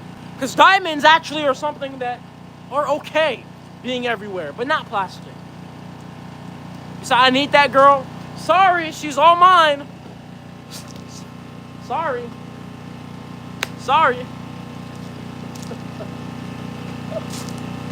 You can't have her. You can't have her, okay? I built her. She's my sister, okay? I built her. We share genetic footprint, or the genetic fingerprint, okay? Because she has my touch, okay? It's the exactly, guys. I'm in Alabama. You guys need to get used to it. I'm from Georgia. Well, I'm actually from Tennessee, but I grew up in Georgia. But now we're in Alabama, so get with the time. All in favor for Diddy and victims in the reactor. Tyler Pickett, thank you for the $2 super chat. Hey, we were just talking about that, because look, going back to what I was just saying about the soda stuff, this sure as hell can break down any type of body or anything too. And so I want to see what Roadkill we're doing here. You know, and I'm not, you know, obviously I'm not. Look, if somebody dedicated their body to science and they gave it to me and they're like, all I want is to be put in your reactor with my dead body, I have to, you know, respect that. I don't want to do that, but I have to respect that. If that is what you write. But Roadkill will give us a good indication of what would happen. Memory Ayla, thank you for the $2 super chat. You said she a munch. It was funny. That was funny. Yes, she is. She a munch. Jack Schmitz, thank you for the $2 super chat. What's your end goal for your amazing inventory? The end goal is to be able to have these machines manufactured and sold to people and companies and governments all around the world. So it will be a decentralized system where plastic can be dealt with at the source. What would happen to enamel teeth in the reactor? So the temperatures get so high, enamel teeth are obviously minerals. They're not organic, so they will not make fuel or anything. But the temperatures would get so high, the teeth would actually just become like a powder. They crumble apart. They couldn't hold their structure. So, but you know, like I said, I drive 3 hours to get here. There's always so much roadkill on the road, right? And listen, I'm respectful of nature and animals, right? So let me ask you guys for your opinion. Do you think it's disrespectful in the spiritual realm to take roadkill and put it in this reactor? Let me ask you guys for your opinion. I don't think it's disrespectful because the animal, for one, is already dead. It's not like I killed it to put it in here. And for two, it was on the road. Not a fair burial at all. On the freaking road, just gonna be left on the freaking road. Everybody's pretty much saying no. I don't think it's disrespectful. But, you know, are there any Native Americans in the chat? Anybody of Native American, well, if I say Native American descent, people with 1% are going to be like, yeah, I'm Native American. No. Is there anybody that's at least 60% Native American in here? Okay. Let me know. Am I going to be getting bad juju for doing this? Dust to dust. That's what I'm saying. It should just turn it into carbon. I'm seeing quite a bit of yeses. $2 super chat. Tyler Fix It. Thank you. You said as long as Diddy didn't diddle them. Well, yeah, of course. So I'm 20% Taino. I actually never heard of the Taino tribe. I don't know if that's even how you pronounce it. But this is a moral dilemma, right? But of course, I'm not killing the animal. I'd never kill an animal just to put it in the freaking machine. But I will kill the ops to put them in here. Hey, we're not smoking the ops. We're burning the ops in our car nowadays. So do not trespass on my property. Do not trespass or you will become the next part of the machine, all right?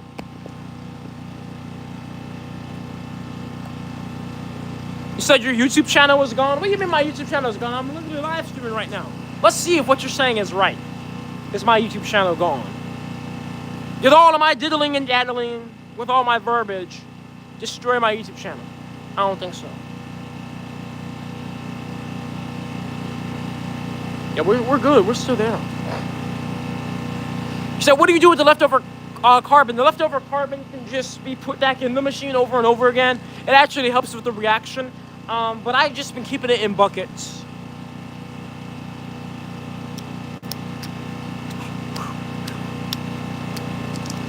All right, so we're at 5 hours in. We're over 250 PSI. Let's see if the sight glasses are foggy. Let's see. You can just come with me. No, look. Okay, I got the blade spinning. We got the magnetrons on, and the sight glasses are not really all that foggy. I think we're nearing the end of the reaction. Let me spin the blades the other way and see if it stays that way. Well, either way, we're about to turn this machine off because it's 7 o'clock and we need to start the. Oh, the blades weren't even spinning. Okay, you see, that could be the difference. But either way, guys, we got a lot of natural gas, more than enough than what we need right now, and we got to move on and start distillation because the distillation itself can take a few hours. Oh, but you see, look, I spin the blades and now we're vaping again. All right, guys, well, look, there's not much oil coming out, so what I think we're going to do, we're going to do this. There's obviously still some plastic in there. There's still vapors being formed. And what I think is we're going to do this. We're going to get the oil that's in the machine out. All right? We're going to get what's in there out. And we're going to just, end up putting the oil that we did get into the distiller. And then we're going to just route the natural gas that's still being produced right to the burner. And so it won't be going into the tanks anymore. And we'll have all the tanks feeding into that as well. So then it'll be like we can keep the machine running and have the distiller going at the same time. Yes, my ankles are great. Thank you. Thank you, family and friends, for this $10 super chat. Thank you so much for the love and your support for the project. So let's go ahead and get these oils out.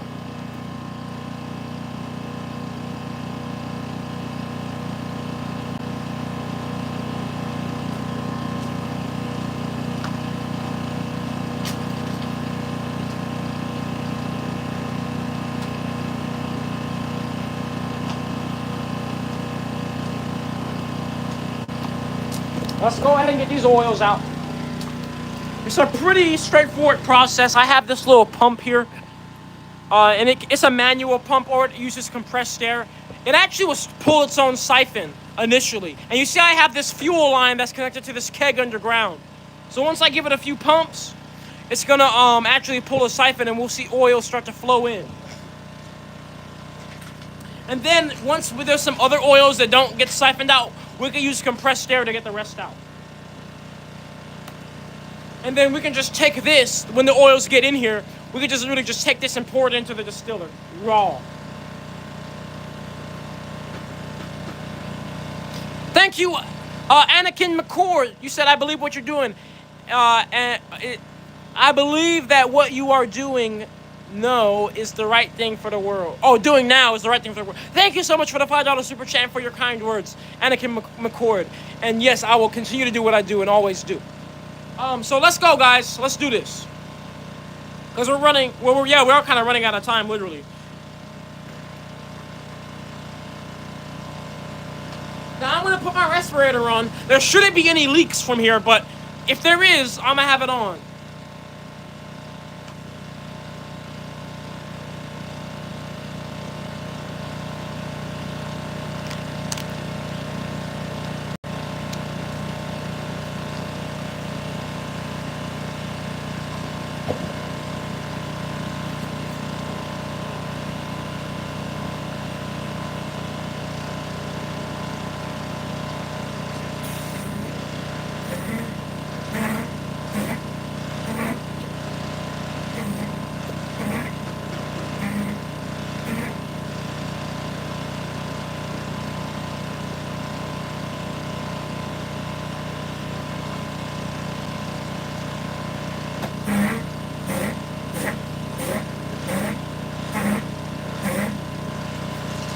Alright, it's not pulling the siphon, so I'll just turn on the compressed air.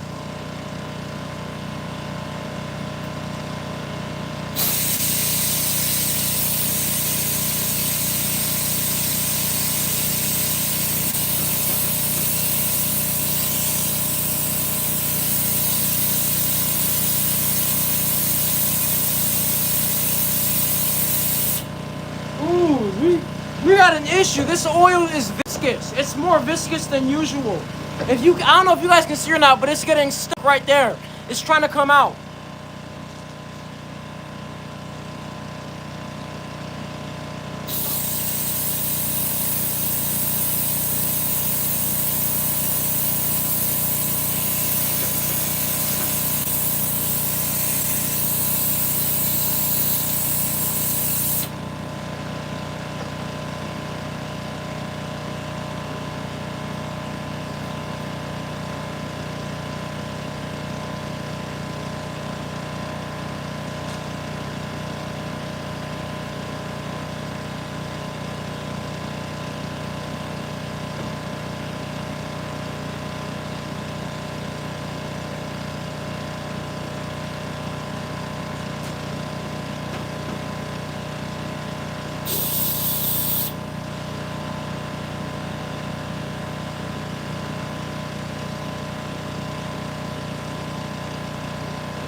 This right here, this is an interesting issue I have not experienced before. I don't know if it's because the oil is too viscous or what, but it is not, even with compressed air, it's not coming up the lines, and this has never happened before. What could be the cause of this? Let me see what you guys are saying. The oil is always hot, because it's inside this keg coming out with the machine. So it's not even about like it's cold.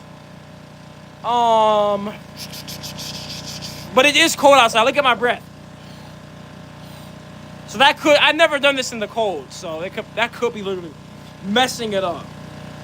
But we gotta get this oil out though, we got to. Because we need this last bit of oil to put in the distiller. Check the pressure.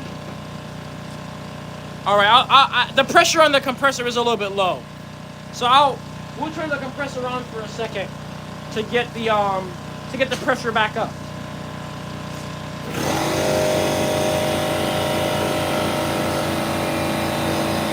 Clogged hose. I can swap out the hoses, yeah.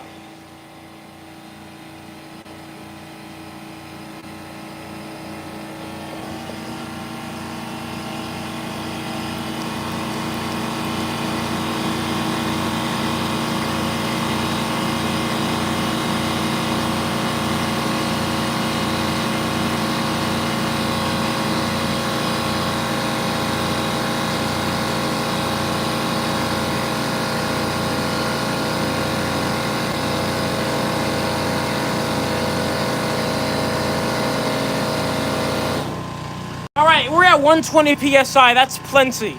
I've done it before with far less. I think it might be the hoses. I have this line here closed, so the keg is under vacuum, right? But with that line closed, it can't suck in air. It has to be a clog then, surely, right? Let's see.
See, normally I can just pump it and it'll be fine.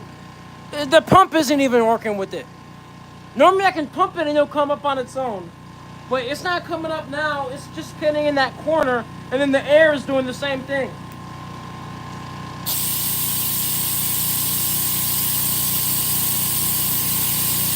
Well, it's working a little bit.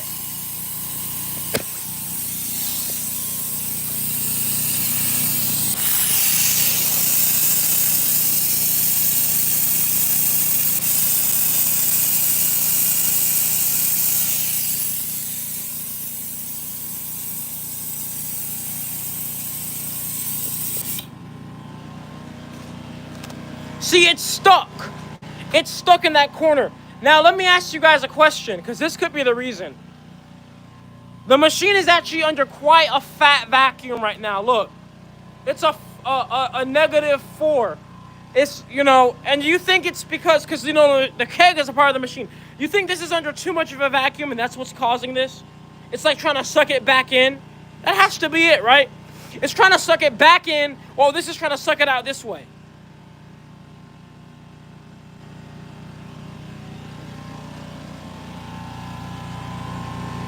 So let's turn off the recovery pump, because it's too fat of a vacuum, clearly. And look, these are 260 something PSI. So I'm loving it.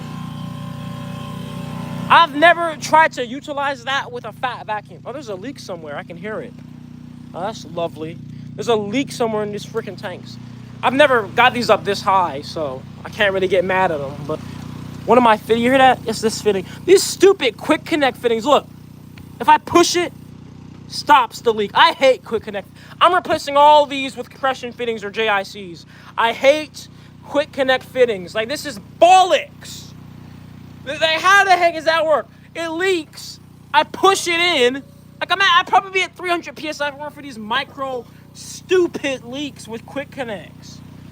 Gosh, I'm just... nonsense, man. Absolute nonsense. I mean, it'll be okay. It's such a small leak. We're about to flare this stuff off soon. Or not flare it, but use it in a second. That's such a small leak, whatever. Let's get this vacuum to break. You see, it's already breaking because I turned the pump off and I still have the blade spinning, so it's making vapors form. Freaking hate quick connects. I love them, but I hate them. I love them for the ease, but they suck, man. They suck. They suck. Fat diddy chode. Fat diddy chode. Because they just go out so randomly. There's no, reliability. You never know when they're going to just stop working. It isn't the connections, not the pipe thread connections. I got piped up on all of them. It's the quick connect itself because I push it in and it stops leaking. So anyways, we're going to get this vacuum to break and it should be okay. I hope. Said you need a helper, man? Yeah, I do. I'm out here doing everything myself, but I've been doing it that way, so I clearly make it work. Look, the sight glasses are crystal clear now. Crystal clear. Except for all the muck in them. Guys, we got to get this oil out. You see, it's breaking to -2. So you see that's the thing, right? Because if the suction force happening inside the keg exceeds the suction force of this, then how can this suck oil out, right? That's also really neat that you can extract the oil out while the machine is under vacuum and this doesn't break the vacuum. I don't know how that necessarily works, but it works like that. Because even with this valve open going into here, the vacuum is not, this isn't sucking in air. At least I hope it isn't. Let me see. No, I don't hear it sucking in air anywhere. And at a -2 PSI vacuum, that's about 5 inches of mercury, we would hear it sucking in air. We'd hear her sucking.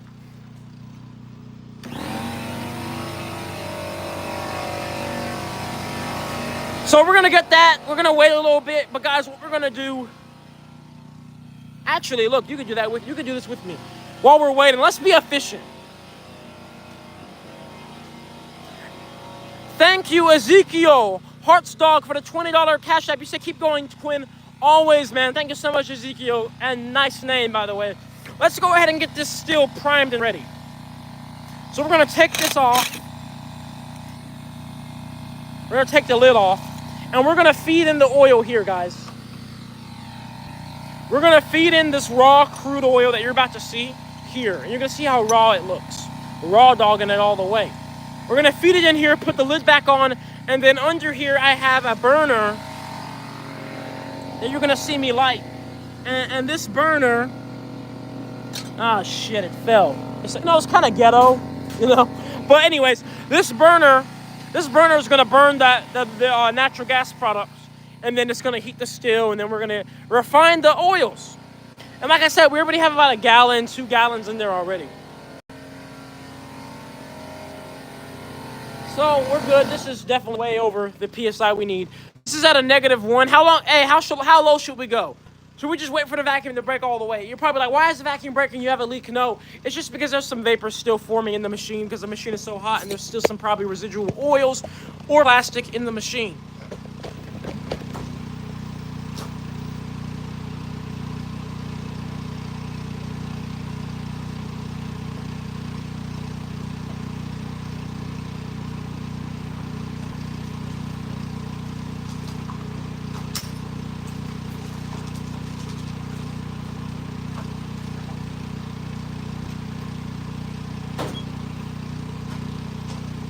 All right. Oh, we still have the magnetrons on. Oops.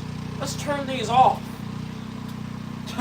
We don't need those on anymore. The machine's done. We're ending it at 5 hours. We're ending it. We're done. We're done. I'm going to go take a piss real quick, too. Give me a second. We're out in the countryside. The whole slot is my urinal. The whole slot.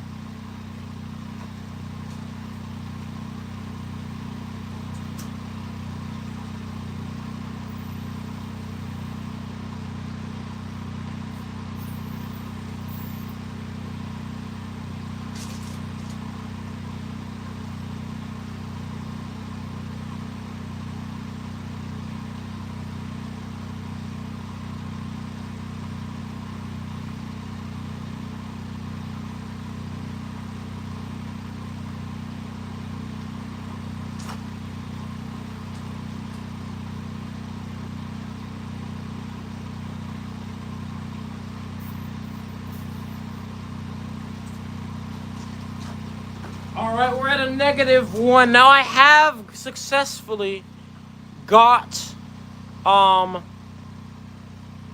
oils out before at a -1 on the vacuum. So let's see if it'll work this time for us. Let's see if it'll work for this time. Oh, there you go. So much better. It's still being sucked back though.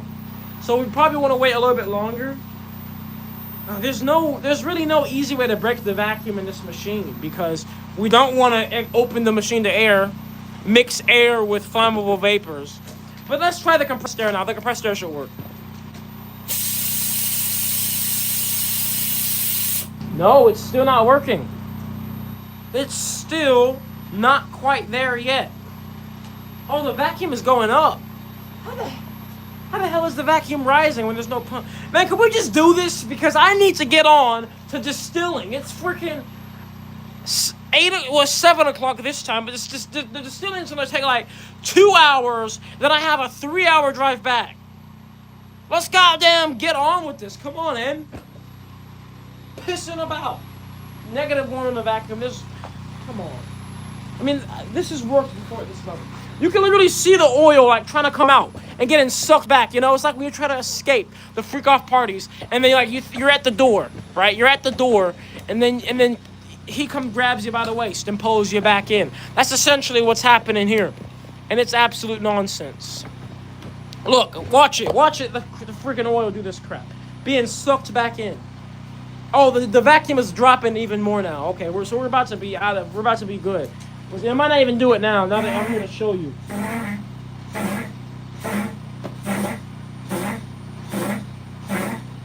It's still getting trapped in that corner though. You see it's not getting above that corner.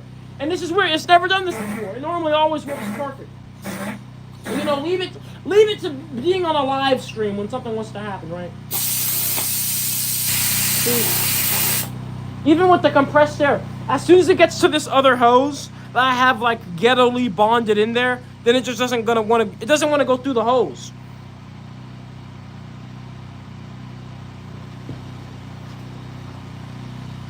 Let's see.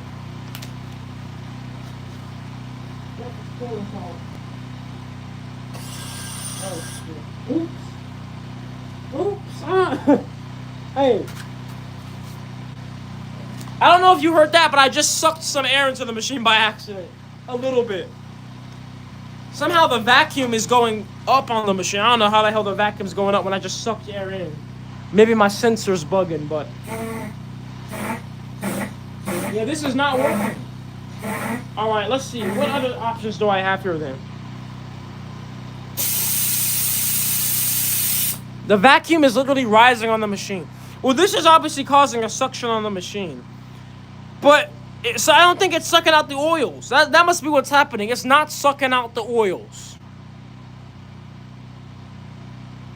Because that's the only way a vacuum could be rising on the machine with this. So it's not sucking out the oils. The oils are in the keg. You guys literally saw them forming and falling. But they're stuck in the keg.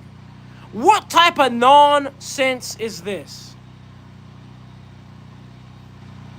Because it can't be blocked if it's pulling a vacuum on the machine. It can't be blocked.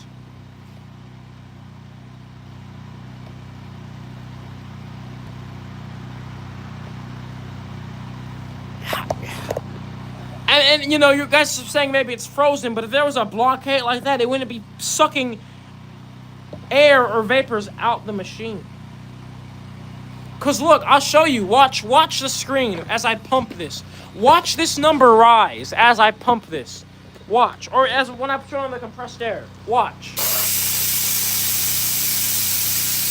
Look, so it's sucking. It's sucking vapors out the machine, but not sucking the oils out. Bollocks! This is absolute bollocks. All right, well, the oils tried to come out.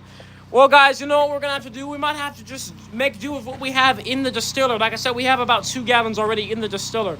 But I have no other way to get oils out the machine than this. I have no other, and it's worked every time just fine.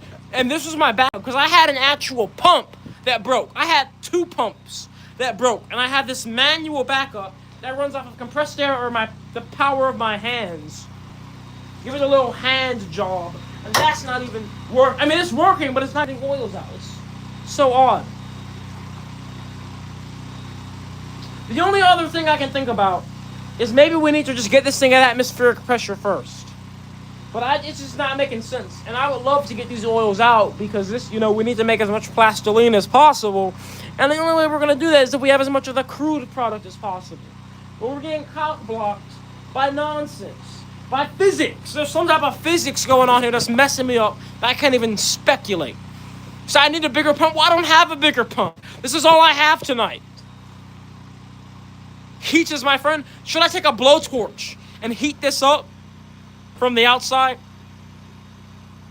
You said the pump has worked fine every other time I've used it. It's just this one time. The only other variable that's different now is it is colder outside.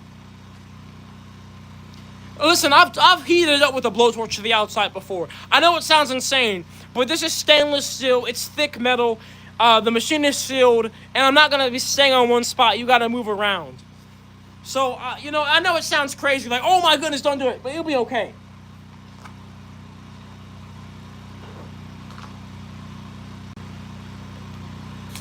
It'll be okay.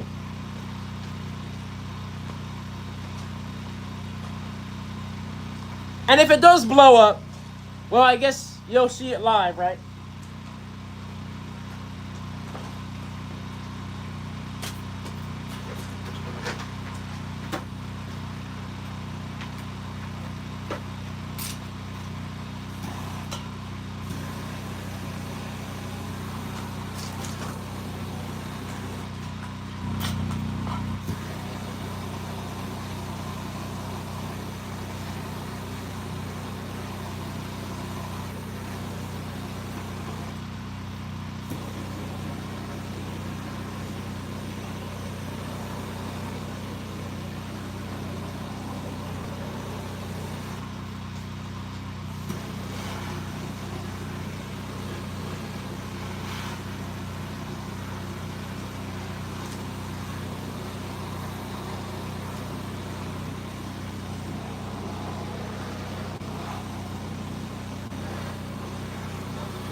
And you know what it could be too? You know what it could be too?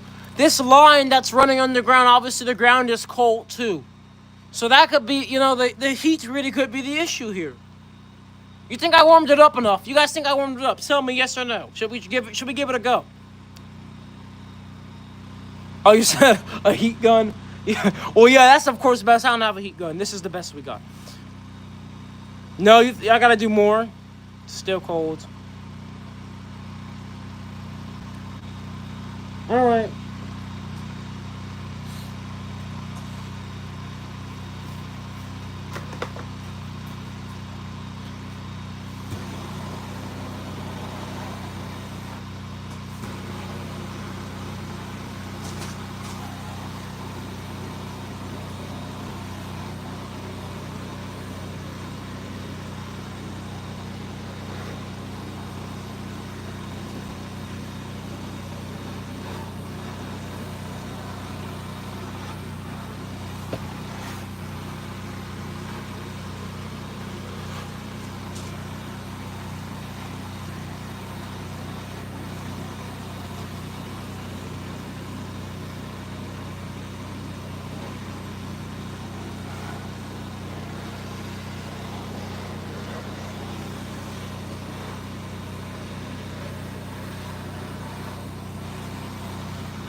See, everybody's that's yapping about this is like crazy unsafe. I will say I have a pressure sensor, which lets me know that we actually just we went a little bit over atmospheric pressure.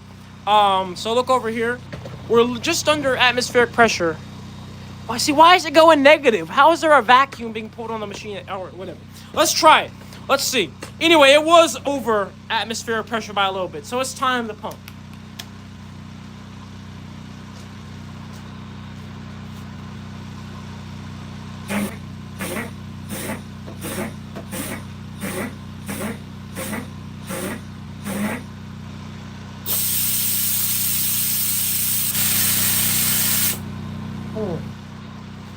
Look, I don't know if you guys saw, but for a moment, when I was pumping by hand, there was actually oil coming up. But then it just stopped. It met up here, right? And then it just went back down. Oh, dang it. Let me think. Yeah, there's really no other way to get oil out the machine.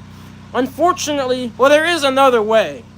But I'd have to take apart the pipes and then stick a line in the machine and suck it out. And that is not something I want to do. That's literally the only other way to get oil out the machine. Make the hose shorter. Or this, you said the hose might not be sealed, but it is putting a vacuum on the machine. So it is sucking. It's going too far up. Well, it's going so far up because the inlet of it is right here. So I can't really do anything different. Thank you for the $2 super chat, Wilson. You said it's clogged. It must be clogged. It must be clogged. It looked like the heat was doing something. Honestly, like I said, the only different variable. Say you need a bleeder in between your lines to get the air out. I'm assuming. Well, it's sucking the air out, right? Because it's a vacuum. Either way, guys, honestly, I don't got the time to be wasting on this. So let me think. A thinner pipe? What do you mean by a thinner pipe? Like a thinner tube? An even thinner tube? Yeah, let me think. I literally don't have any other method of sucking oils out on hands. And besides, what would any difference be? You say you're getting air into the lines that you get really attached? Yeah, probably, right? But it's putting a vacuum on the machine. We've seen that. So that should be all that matters, right? If the suction is getting all the way back to the keg, the oil should be getting sucked through. How is it sucking the vapors out the machine, but not sucking the oils with the vapors? The hose cannot be lower because the inlet for the hose goes up here. Yeah, get a thinner pipe. I've seen that a lot. But unfortunately, I don't have a way of attaching a thinner pipe to this.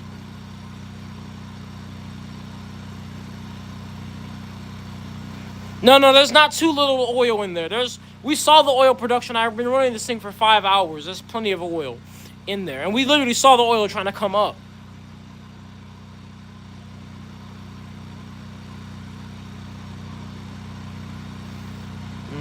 No, we're not going to dig a small hole. And like I said, this thing has literally worked. We did it last live stream too. I've done it 3 times after that. It works fine. So it's just interesting that it's not working now. Like I said, the only difference is the cold temperature, which leads me to believe there might indeed be some type of clog. The oil is thicker than usual, right? So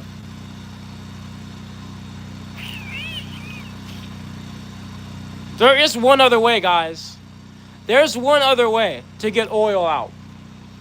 And it is actually a dangerous way. And it's to pressurize the machine. Because if the machine is under high pressure, it'll push the oil out. I don't know if I want to do that, though. I think I'd rather just work with what we got.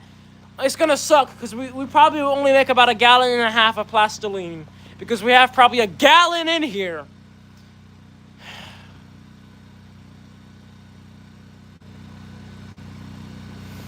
I'm telling you, you're saying there's a leak, but I'm telling you, if there's a leak, it wouldn't be pulling a vacuum on the machine. If there was a leak between here and the machine, wherever the leak is would pull the predominant vacuum, but when I go and pump the thing, the negative pressure in the machine literally rises. So there clearly is not a leak, or if there is a leak, it's not enough to cause any issue. So, yeah.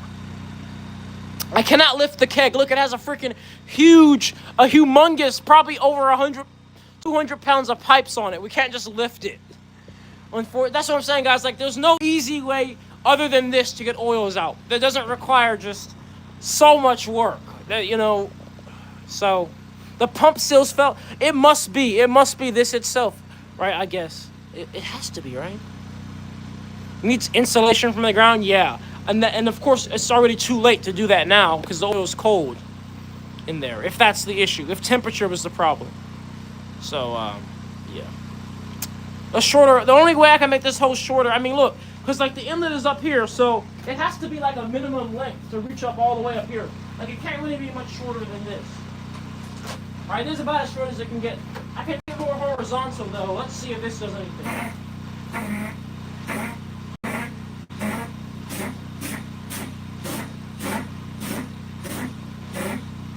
See, it tried. You saw that. You saw the oil. It tried to come through. It started, and it just gets cock blocked.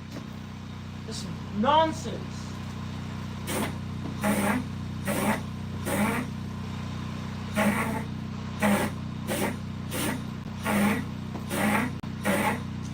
And every time I pump, look, negative pressure in the machine rises. It was at 0.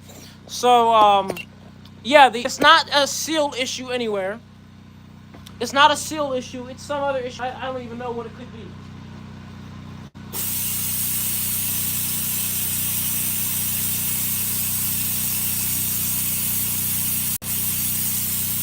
Like, look at this. Look. Watch. It's trying. It's trying, but it's getting stuck right here. It's getting stuck where these hoses like come together, like that. So the only other option I could think is I need to put a smaller barb on here that can just directly connect to this, right? That's probably the only other option I have. But I don't know if I have another barb that fits that. That's literally the only other option, right? That's the only possible explanation. Let me see if I can make this work as is.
Yeah, I don't have any barb that fits this because this is a hard plastic.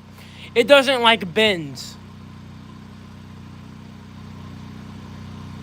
You said blowtorch around the valve. Yeah, we'll try that as well.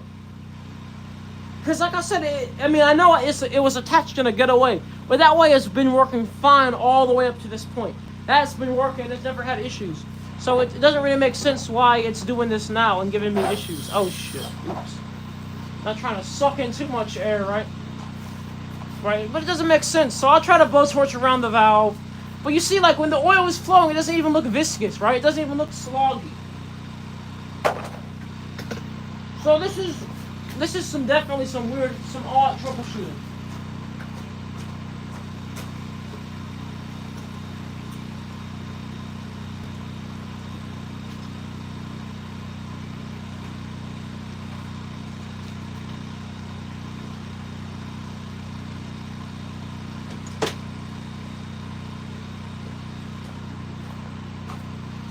Look, I got this other connector I could use. I could hook up on this thing. What is this? I don't know where this can necessarily go to, though, right? This really could attach. Yeah, a little hose. The barb won't even fit in there, right? So I don't think this would do much better for us.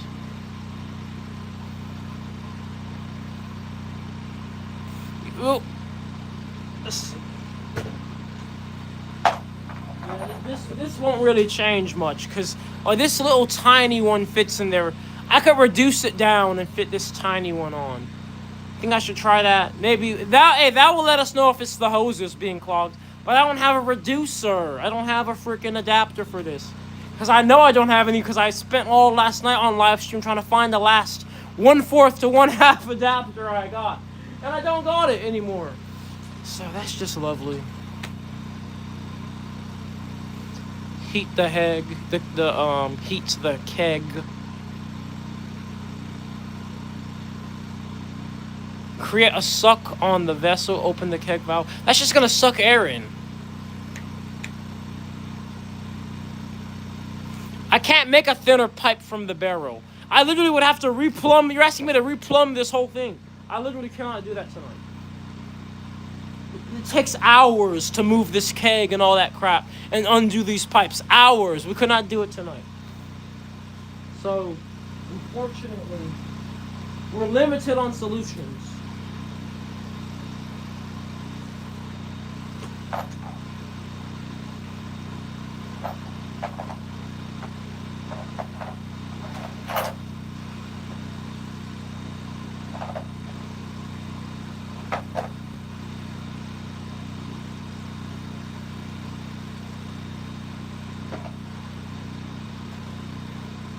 You know what? Wait a minute.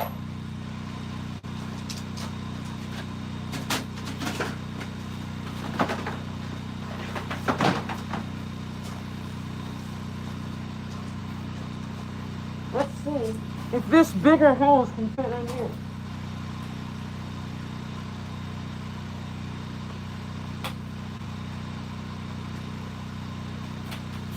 Because then we don't have to do any type of ghetto reducing. This can just go right onto here. Right? Like that. And then, let's see if that does anything, right? Let's see if that helps anything, right? Maybe it will. And we're going to try to heat up the valve too. If that doesn't work. Haha! Wait. Something's, we got oil coming through.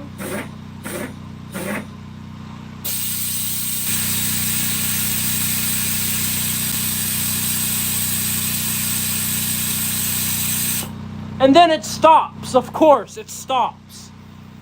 I guess it's temperature. Yeah, exactly. I guess they're coagulating. That's my only explanation. My only.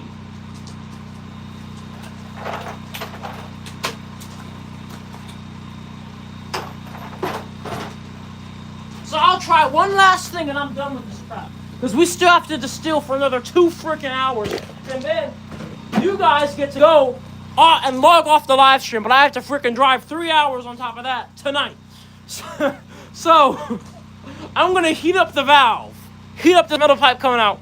Heat up the keg a little bit more.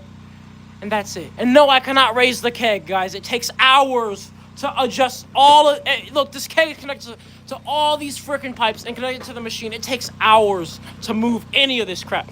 So, no. The pipes cannot be changed. The keg cannot be changed. We have to make this work or die. So that's it.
All right, if that doesn't do it, then we're just getting on to the distillation.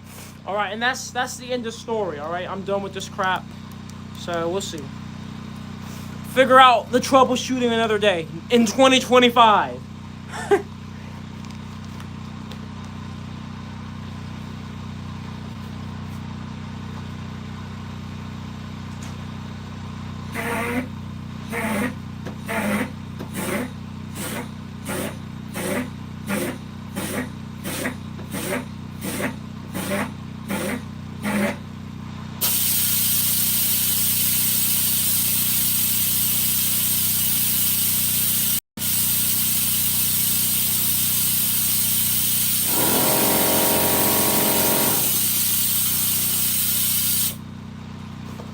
It actually sucks the oil better without the air compressor. It sucks it better by hand. But either way, it's not pulling the siphon, and there's a lot more oil in there than that. And so in short, I don't think it's really working.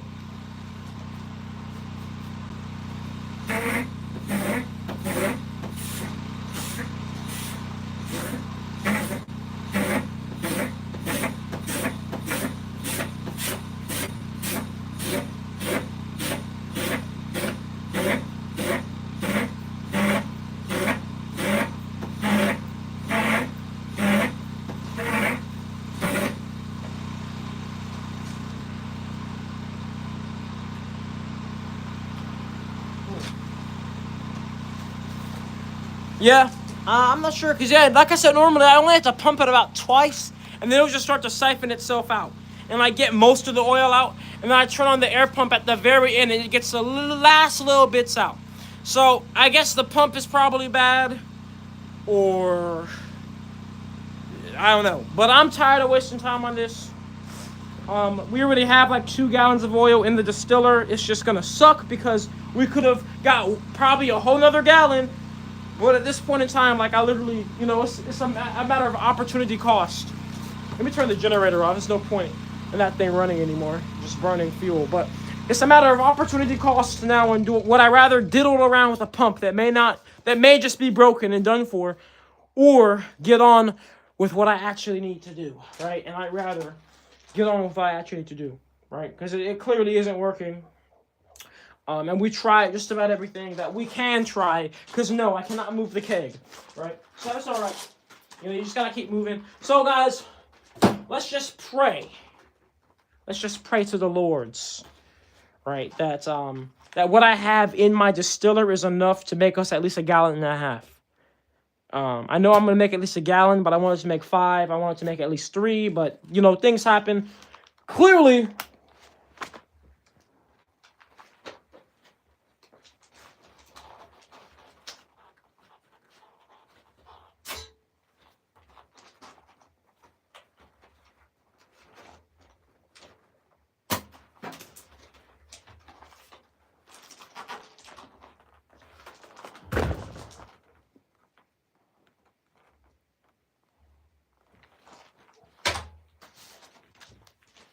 And there's almost nothing in there. There's almost nothing in this thing. So, I mean, we'll pour what's in there. But, yeah, there's almost nothing. I don't even know why this problem is happening. Because, like I said, I've used this pump so many times. And it's been so reliable. It's been so good, you know. But, you know, I guess it all builds the story. Right? It all builds the story. So, let's go ahead and pour this minuscule, these freaking little piss amounts of plastic crude oil in my distiller.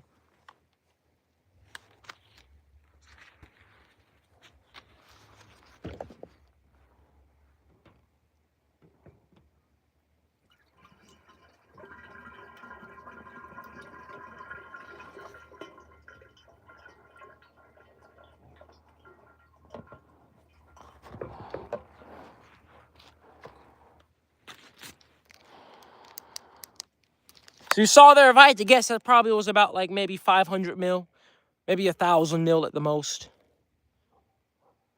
So, yeah. But actually, let me, I'm gonna go hook it up and give it a few more pumps, just the last resort, and just see. Maybe all of a sudden things will be okay. and then it'll work fine. I'm gonna do just a little thing, and if it does, I'll come back with some oil. If it doesn't, I'll be back in a second with no oil.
All right, we got nothing, but you can't say I didn't try. So anyway, let's get on. Let's go ahead and get this started.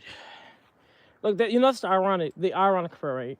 Because this is gonna be so easy. The distilling, there's not really much that can go wrong, right?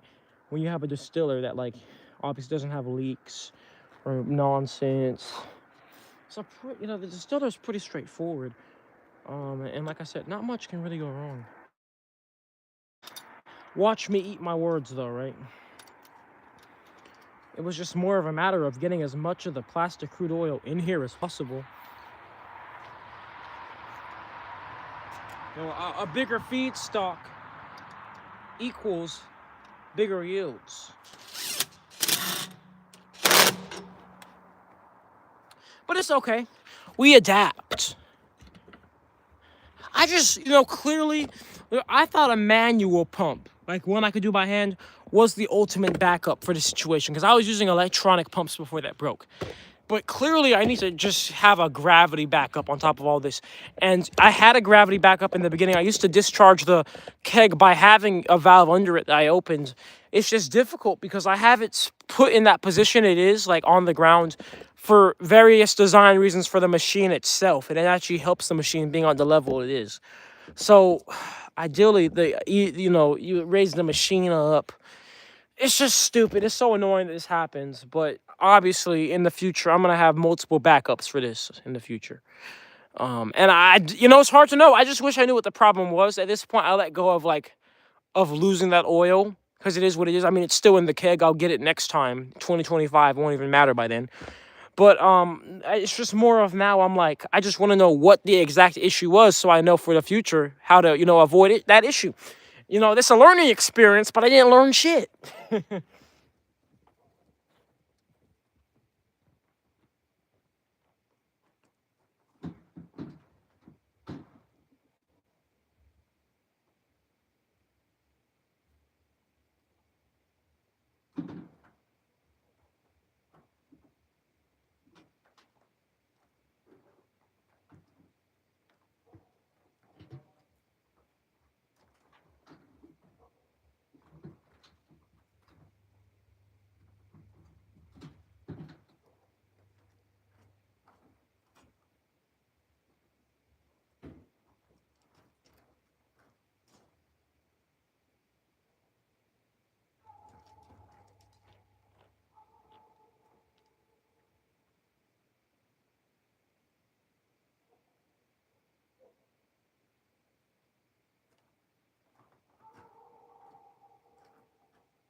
All right, my apologies. I had to get the lights over here, but we got lights. So now we will turn on this burner.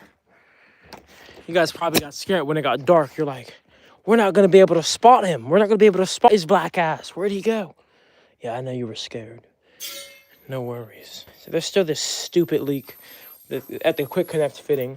You see, it's okay. But anyway, let's go ahead and get this burner going, and we'll get the distillation started.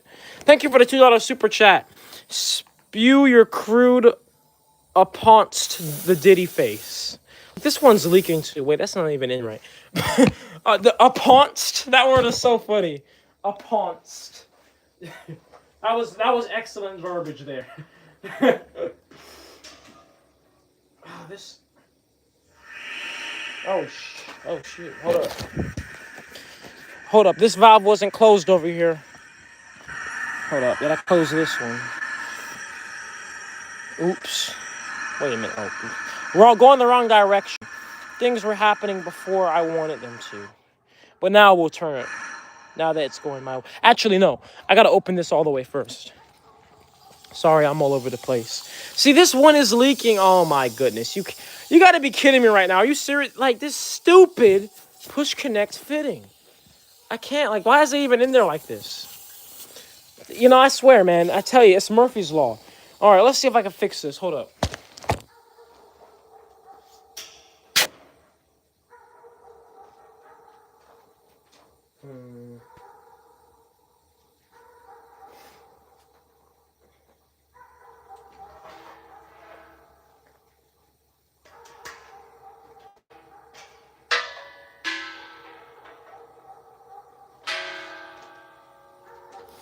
It is Murphy's Law tonight, guys. I tell you.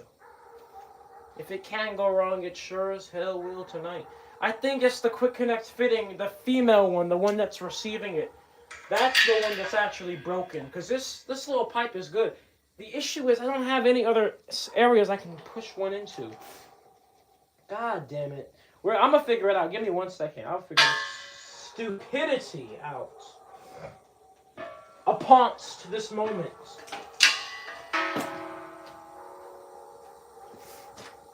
Just everything, I tell you. It's just everything tonight. But I will say, things can continue to go wrong, but it's not going to stop me. That's the thing, right? That's the thing.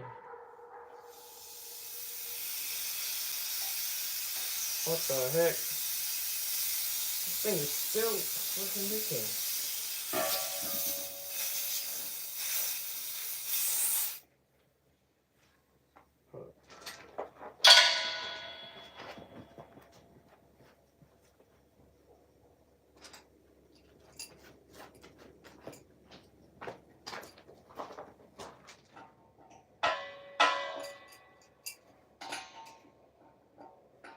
See, and one of my things got loose. And like I told you guys, like, here's the irony between what's going on right now.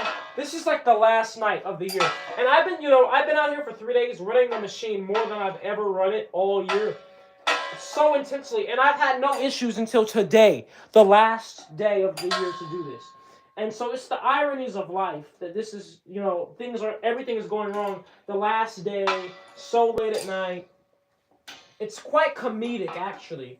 When you really look at it, it's quite comedic what's happening here. Right? I mean, I'm sure you guys are laughing. I'm sure you're laughing in your warm environment, not working with explosive chemicals while I'm over here doing this.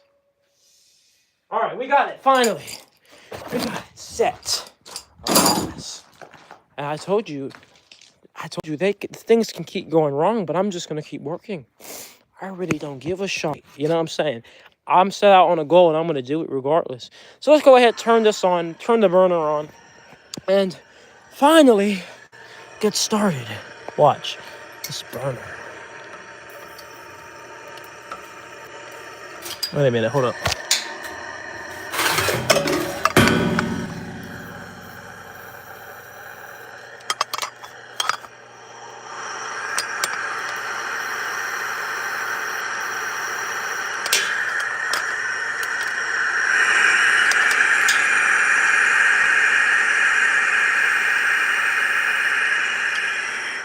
Oh my goodness, you gotta be kidding me. It's something else. Wait a minute.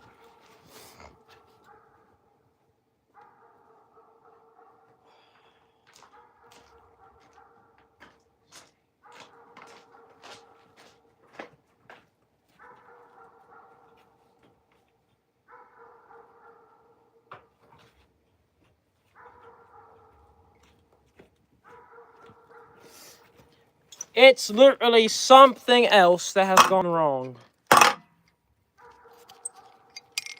And, let me see. It's just, it's crazy. It's crazy. But just wait until we get this thing started, right?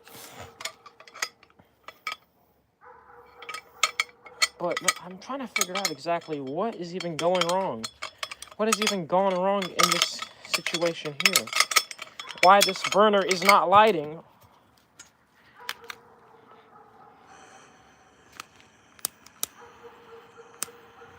Yeah, look, all right, so look, we do have a flame. We do have a flame here. We do have a flame, so it is lighting, but, I think, you see the flame? The flame coming off of this. But, sometimes what happens is, like, this plastic made natural gas, it is so sensitive to the stoichiometric ratio, like the perfect air-to-fuel ratio. So, like, sometimes certain burners work better than others, depending upon the type of plastic you put in there. And what I'm thinking has happened is I have like 2 different burner styles I use, and I think I need to switch to the other one, my other style. And let's see if this will light. If this doesn't light, and the other style didn't light, then then yeah, then we might be screwed. We might actually be screwed for good. What the heck?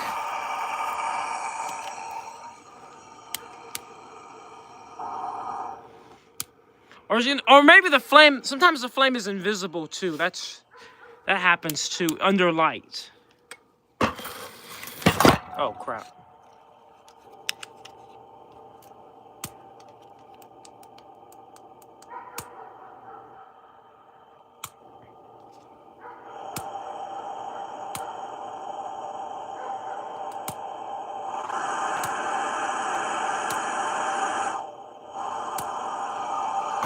Yeah, so look, what's happening is the stoichiometric ratio is off. So you see, like, I do this, and you can obviously see the flame trying to start. But it's either well, I don't know if that means it's too much air or too little air. But you can see it's like the invisible flame effect I was telling you. But the issue I'm running into here is that, well,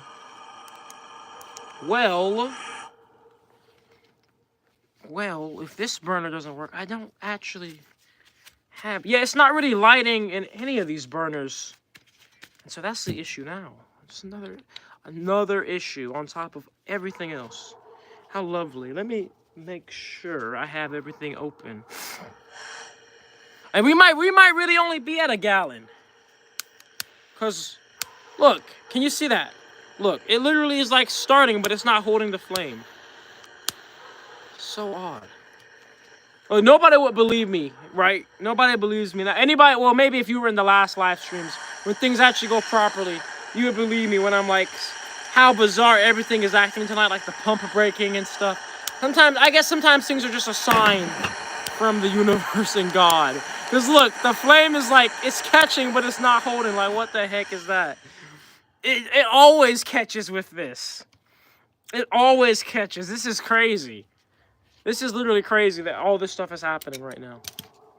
It's hard to believe, but like I said, maybe we're stuck at a gallon, and that's all we got. We made the gallon, and we gotta work with that, cause nothing is going my way. Nothing. I can't even get the freaking distiller. Are you kidding me? I can't even distill the little bit of oil I had in there, let alone get the rest of the oil out the machine I did a 5-hour run for, right? There's something else I can check. I'm gonna check these tanks.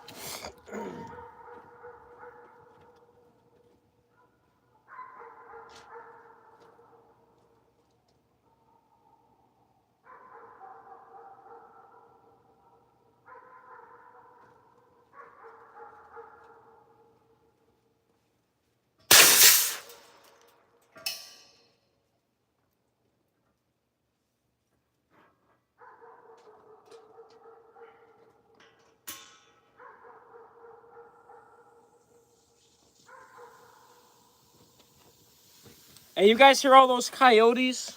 That's my life out here in Alabama. Nothing but freaking coyotes and cows out here. And incest. That's it. I don't think it's gonna light. I'm not feeling so lucky. After everything else, I don't think this is gonna work. And I've never experienced this issue either on why this would not light. Or like it does want to light, but it's just not. Like this Stoichiometric. Look at that. You see that crap? Look. It's literally catching, but it's not holding. I'm not even surprised at this point. Look, you see? It's a beautiful flame like usual, but it just ain't working. You said that's dog man? Oh hell no, man. Chill out, cause I'm the only one out here. You talking about dog man is out here? And the freaking quick connect is leaking too. You know, to add insult to injury. So yeah, I think we're screwed. You see, it wants to catch so bad. It's a beautiful flame, but it's just not holding. And I'm trying all my different burner styles here. None of the burners are meeting the right air to fuel mixture. In fact, because usually you could just burn it, like if nothing else, you could burn it just out the straight pipe and it'll catch, but it's not. And so if it doesn't catch there, it's not gonna catch in the proper burner at all, right? But we'll try. We'll try again, but I think we're stuck at a gallon, you know? A gallon of Plastiline, and it's so funny because if you include the distiller, like how much crude oil is in the distiller and how much crude oil is in that keg, we probably literally have at least one more gallon, but it's trapped and we can't get it. You know what I'm saying? It's kind of funny. But look guys, it's 8 o'clock. I got a 3-hour drive back. I got a 12-hour drive to Texas Saturday. Freaking deer are gonna be running out when I'm driving. And look, I'll tell you one thing, I've been working on these machines long enough, and I've learned in the years, right? When you have a day or a night when things just keep going wrong, usually it never will start going your way. It's really just a sign, like, all right, you've done your work, take your break or whatever, because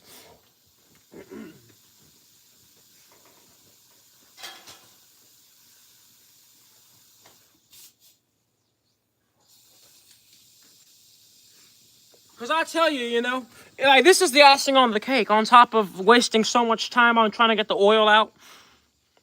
This weird air fuel mixture happening here. I mean, you obviously can see that it is a flammable mixture, a flammable vapor coming out, but it's just not catching on fire. It's not, and I don't, I have vast amounts of experience on dealing with, the troubleshooting with the flame sometimes, because, this plastic made natural gas, it can vary based on the plastic, obviously.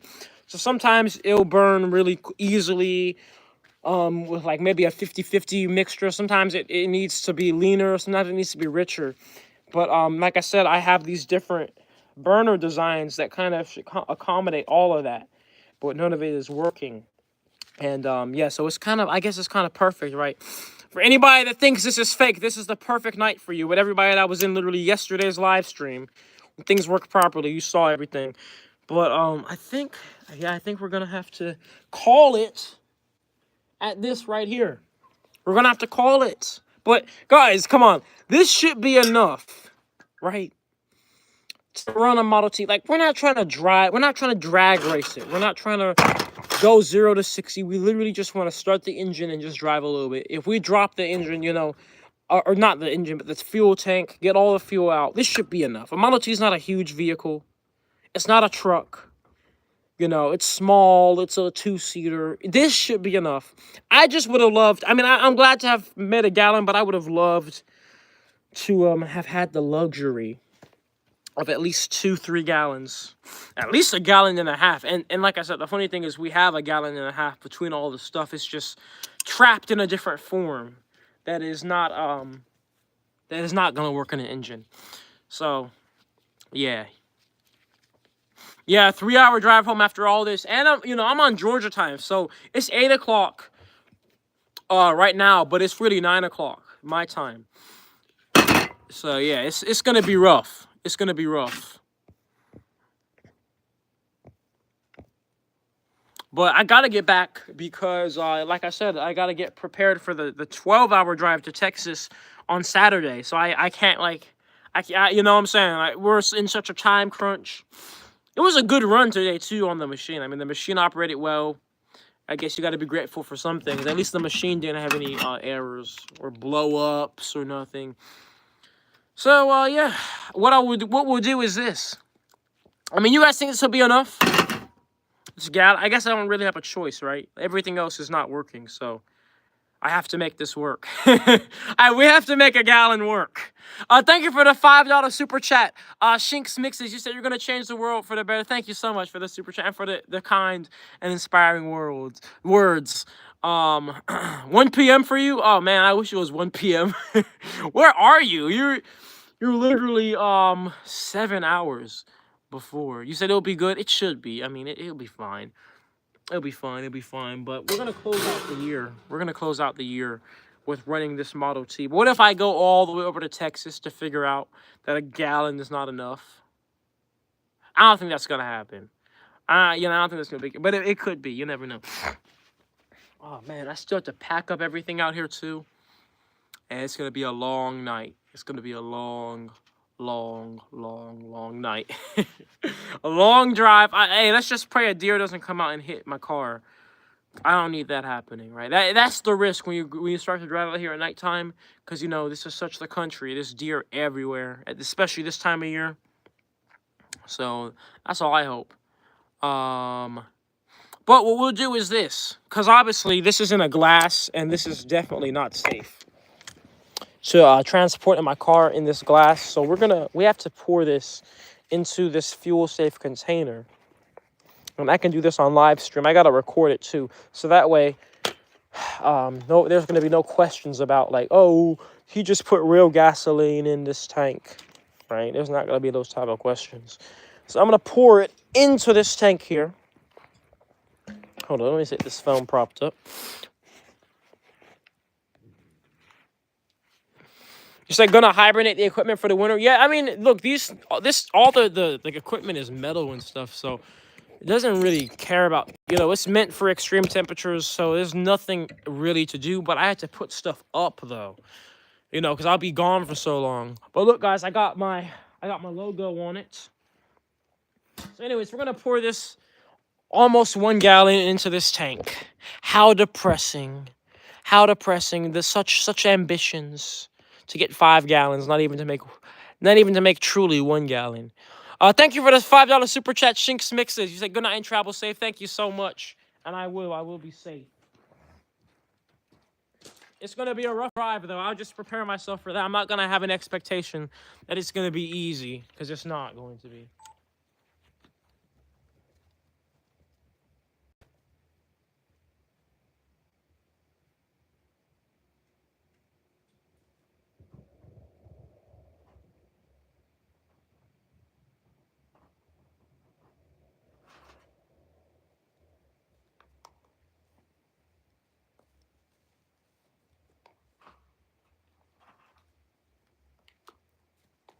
Hey, but I will say for the record, guys, on a normal day, when I'm not live streaming, this is how the reactor works.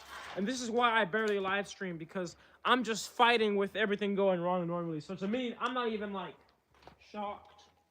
It's just that usually when I'm on live stream, like when I am live streaming, I've been fighting to get things to work right for so long that by the time I'm here, the live stream usually goes smooth. But this is a normal everyday in the life situation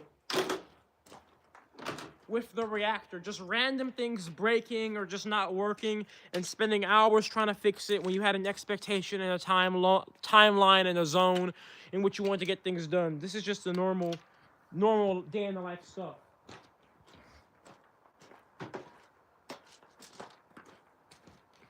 And then, there's no guide. I can't just go look up an instruction manual for a machine that I'm the only owner of in the entire world, right?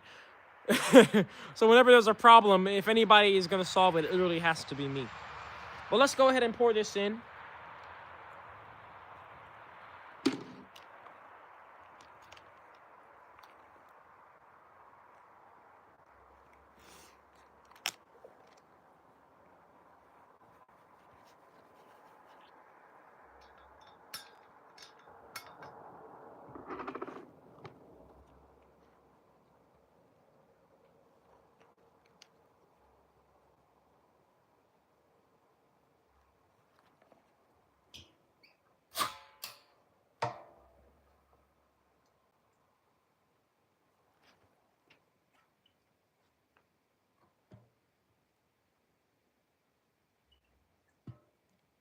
Oh, and for the record,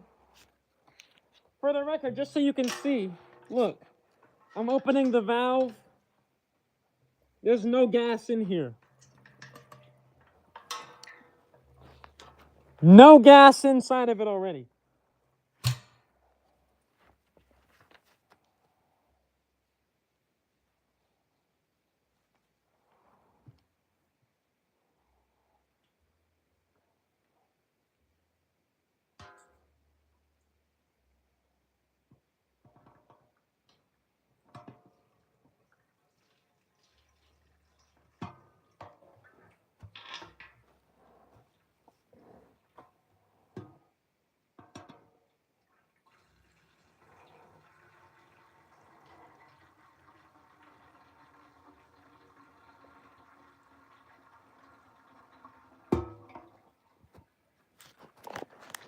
And we'll get a little closer zoom in shot when I pour in this last bit. Cause this oil looks really good going. Pouring in, it looks really good.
And we'll leave just the last little bit of muck. You see, this is the heaviest stuff.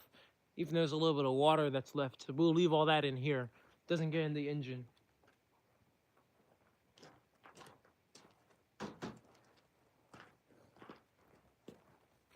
But guys, cross your fingers, cross your tits that a gallon will be enough. And that all my hard work has not gone undone. Meaning, it feels like a decent amount in there.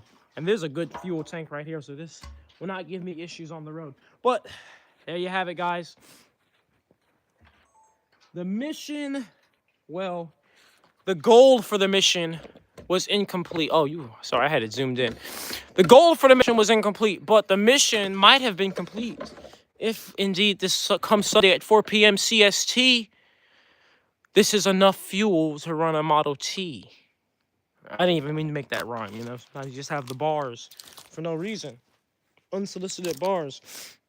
So we'll see. I think it'll be enough. You know what I'm saying? We're not trying to drive it. It's not about how far the car will drive or how long it drives for. It's about, will the engine start? Will it rev? And does is the engine knocking? Is there a bunch of black smoke coming out the exhaust? It's not about how far it would drive. Right, that's not what it's about at all. So, and I personally think a gallon will be enough because the Model T is such a small car with a small tank. Yeah. But for the record, I'll ask for the last time. If you guys think it'll be enough, put your predictions in the chat now, because your predictions will be in history now. Because come Sunday we will see, and then YouTube saves the live stream, the live chats. What's up, Zachary Johnson? I recognize you. You're Zach the BLK from Instagram, man. What's up, man? Yeah. So your predictions will be in the chats in history, whether I embarrass myself live in front of probably tens of thousands of people. I mean, worst come to worst, we got to do 50-50, right? We got to mix like half of this, half guessing. If there isn't enough, we know it's going to burn. We know it's going to do fuel, but will it be enough to get in the engine? Put your predictions in the chat now so you have it cemented in history. Anide, thank you for the $5 for Plastiline, the $5 cash out. Much love to you, Anide. You said there's going to be enough. Yeah, you've been saying that the whole time. Memory's been on it. Memory got the faith that it's going to be enough. She been had the faith. So, either... Now, guys, in the meantime, Everybody's saying yes. Okay, so thank you. All right, thank you for having faith in me. It's been a rough night, guys. It's been a rough night, but you know, listen, we made it. We made do with what we could, and I will also say I gotta figure out because there is over 250 psi. Let me close all these lines, by the way. But there's over 250 psi of the unnatural gas in these tanks, and it's reacting really weird. It's not burning with the proper air to fuel ratio that I'm used to, and I gotta figure out what I can do with this. I gotta figure out why it's acting like that. You saw that it is burning, and obviously it doesn't have air in there because the flame didn't travel back up and blow up or anything like that. But it has a weird stoichiometric ratio that I don't know how to properly combust it. We got to figure this out. But that's a day for 2020 goddamn 5. We ain't worrying about that this year. We are not worrying about that this year. Worry about that next goddamn year. You say, yeah, I could flare the tanks, but I can't even get the flame to hold. I can't even flare it. That's the issue. I can't even goddamn flare them because it ain't even lighting properly. Add oxygen, but the flame was burning a clean blue, and then usually that's a sign of a neutral flame, meaning there's already enough oxygen, right? It wasn't like burning really slutty yellow. If anything, there might be, it almost looked as if there was too much oxygen in the air for the flame. It was that sensitive of a flame. If anything, that's how it looked. So, yeah. But you said the PSI had too much pressure. Yeah, maybe it needs a really, really low pressure. But regardless, it's annoying. It's stupid. You said first time watching your live, man. Love your stuff. Thank you so much, Jin. So, guys, yeah, I got to put up all this stuff out here. And lock everything down. To be out here for the next few months for the next few weeks without me being out here. So, yeah, guys, thank you so much for stopping by for the live stream. And, I'll be uploading videos tomorrow and such, blah, blah, blah. But I think the next time I'll be live will be on Sunday when we're there to run the Model T. So, everybody in here, once again, thank you so much. Wish me luck with my drive back, my 3-hour drive back. I've been up since 5 a.m. today, so I've already been up for 13 hours. Yeah, wish me luck. I'll be safe. I'll stay safe, as safe as I can. And thank you guys for stopping by. Thank you for all the super chats. Thank you for the support and for your patience too with all the things that went wrong. Much love to all you guys, and I'll see you guys on Sunday. Remember, Sunday, 4 p.m. CST. All right. Peace out, guys, and let's get this working. Let's do this.